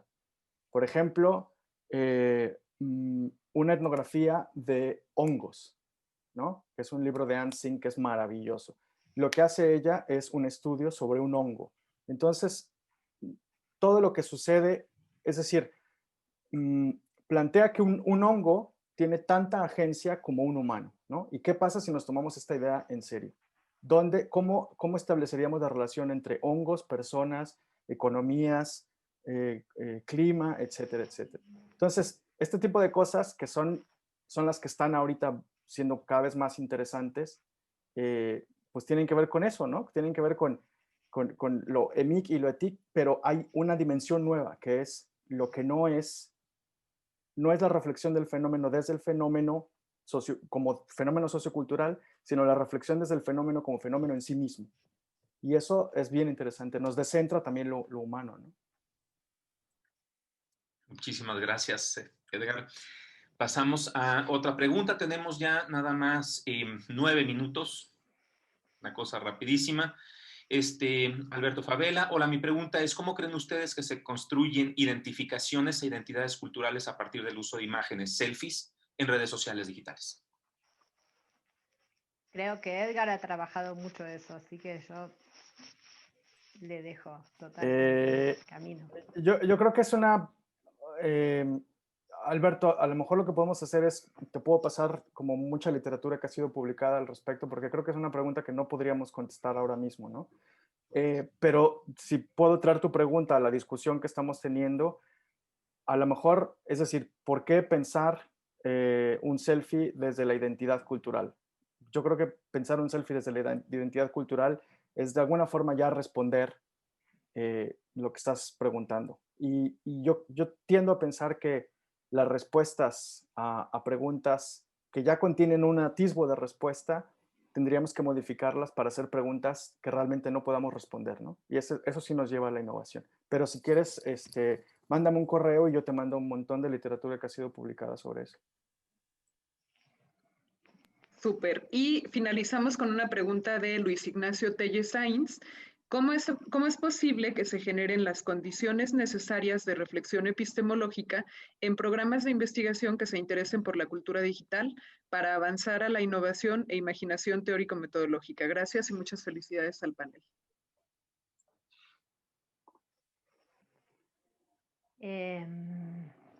Si puedo dar un rato breve y así también le dejo a Edgar que tendrá para aportar.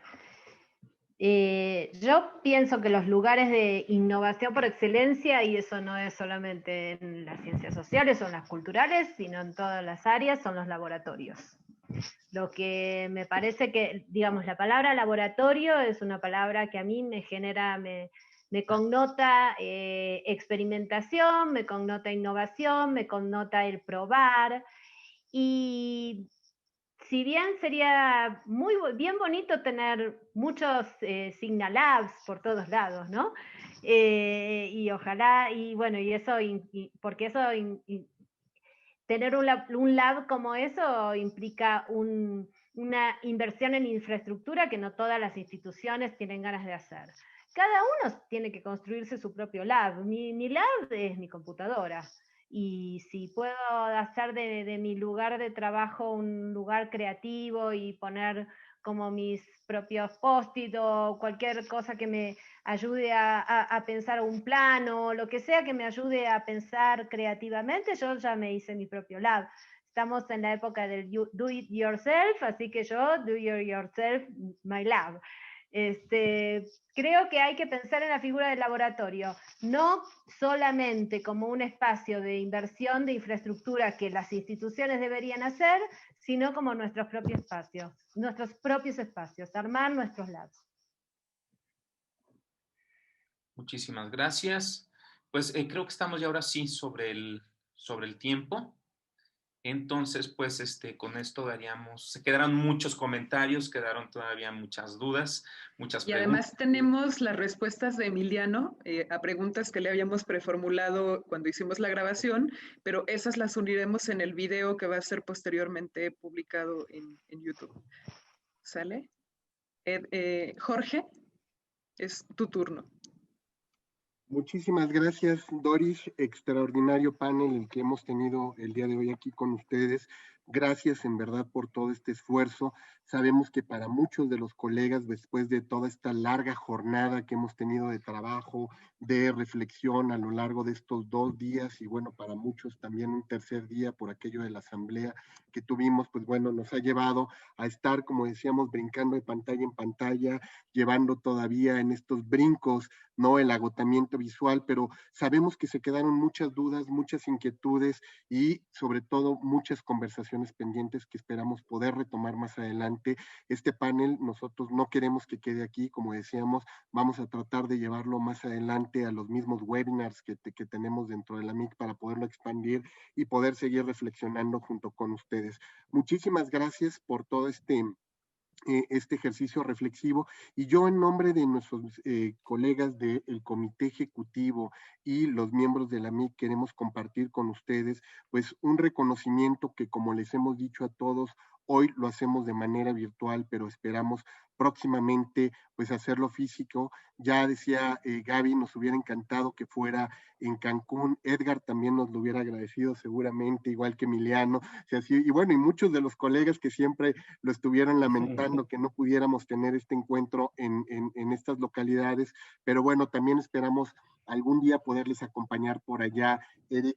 Y me permito compartir estos reconocimientos virtuales, como les decía, hoy a nuestra querida colega, la doctora Gabriela Suet Palmeiro, por tu participación el día de hoy. Muchísimas gracias, Gaby, de verdad fue un gusto escucharte, verte como siempre y poder seguir acompañando este ejercicio reflexivo al que nos has invitado en el mismo grupo y ahora pues en este espacio.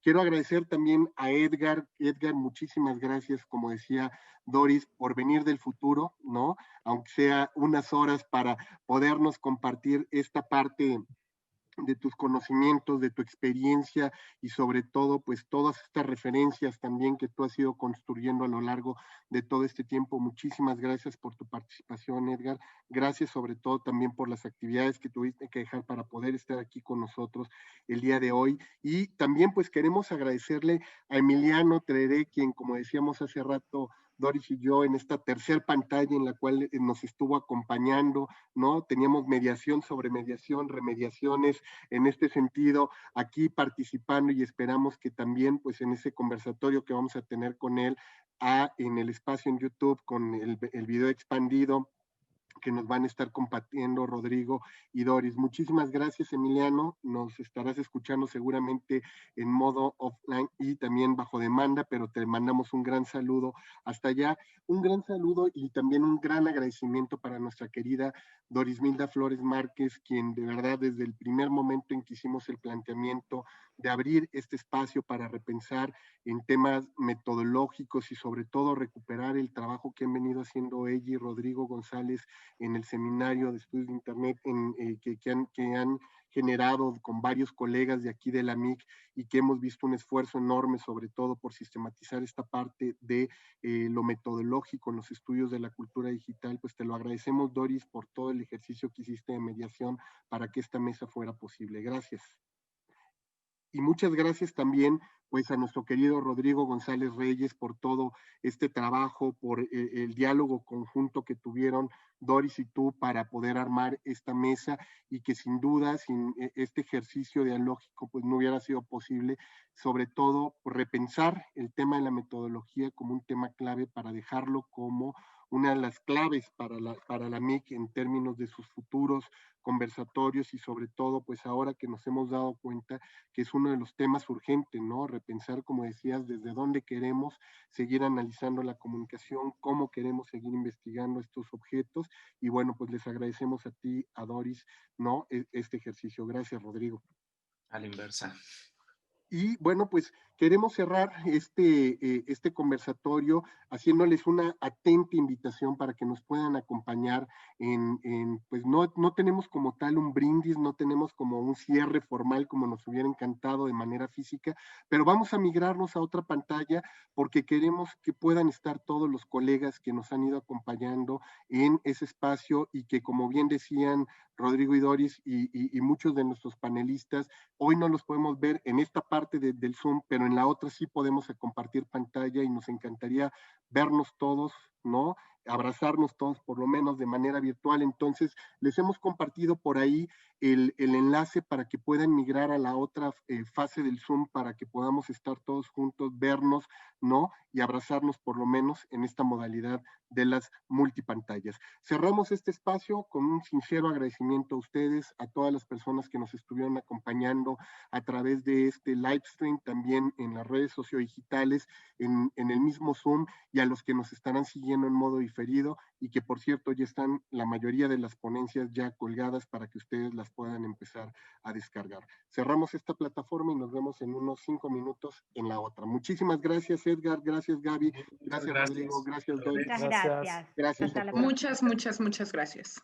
Ahí nos vemos en la próxima.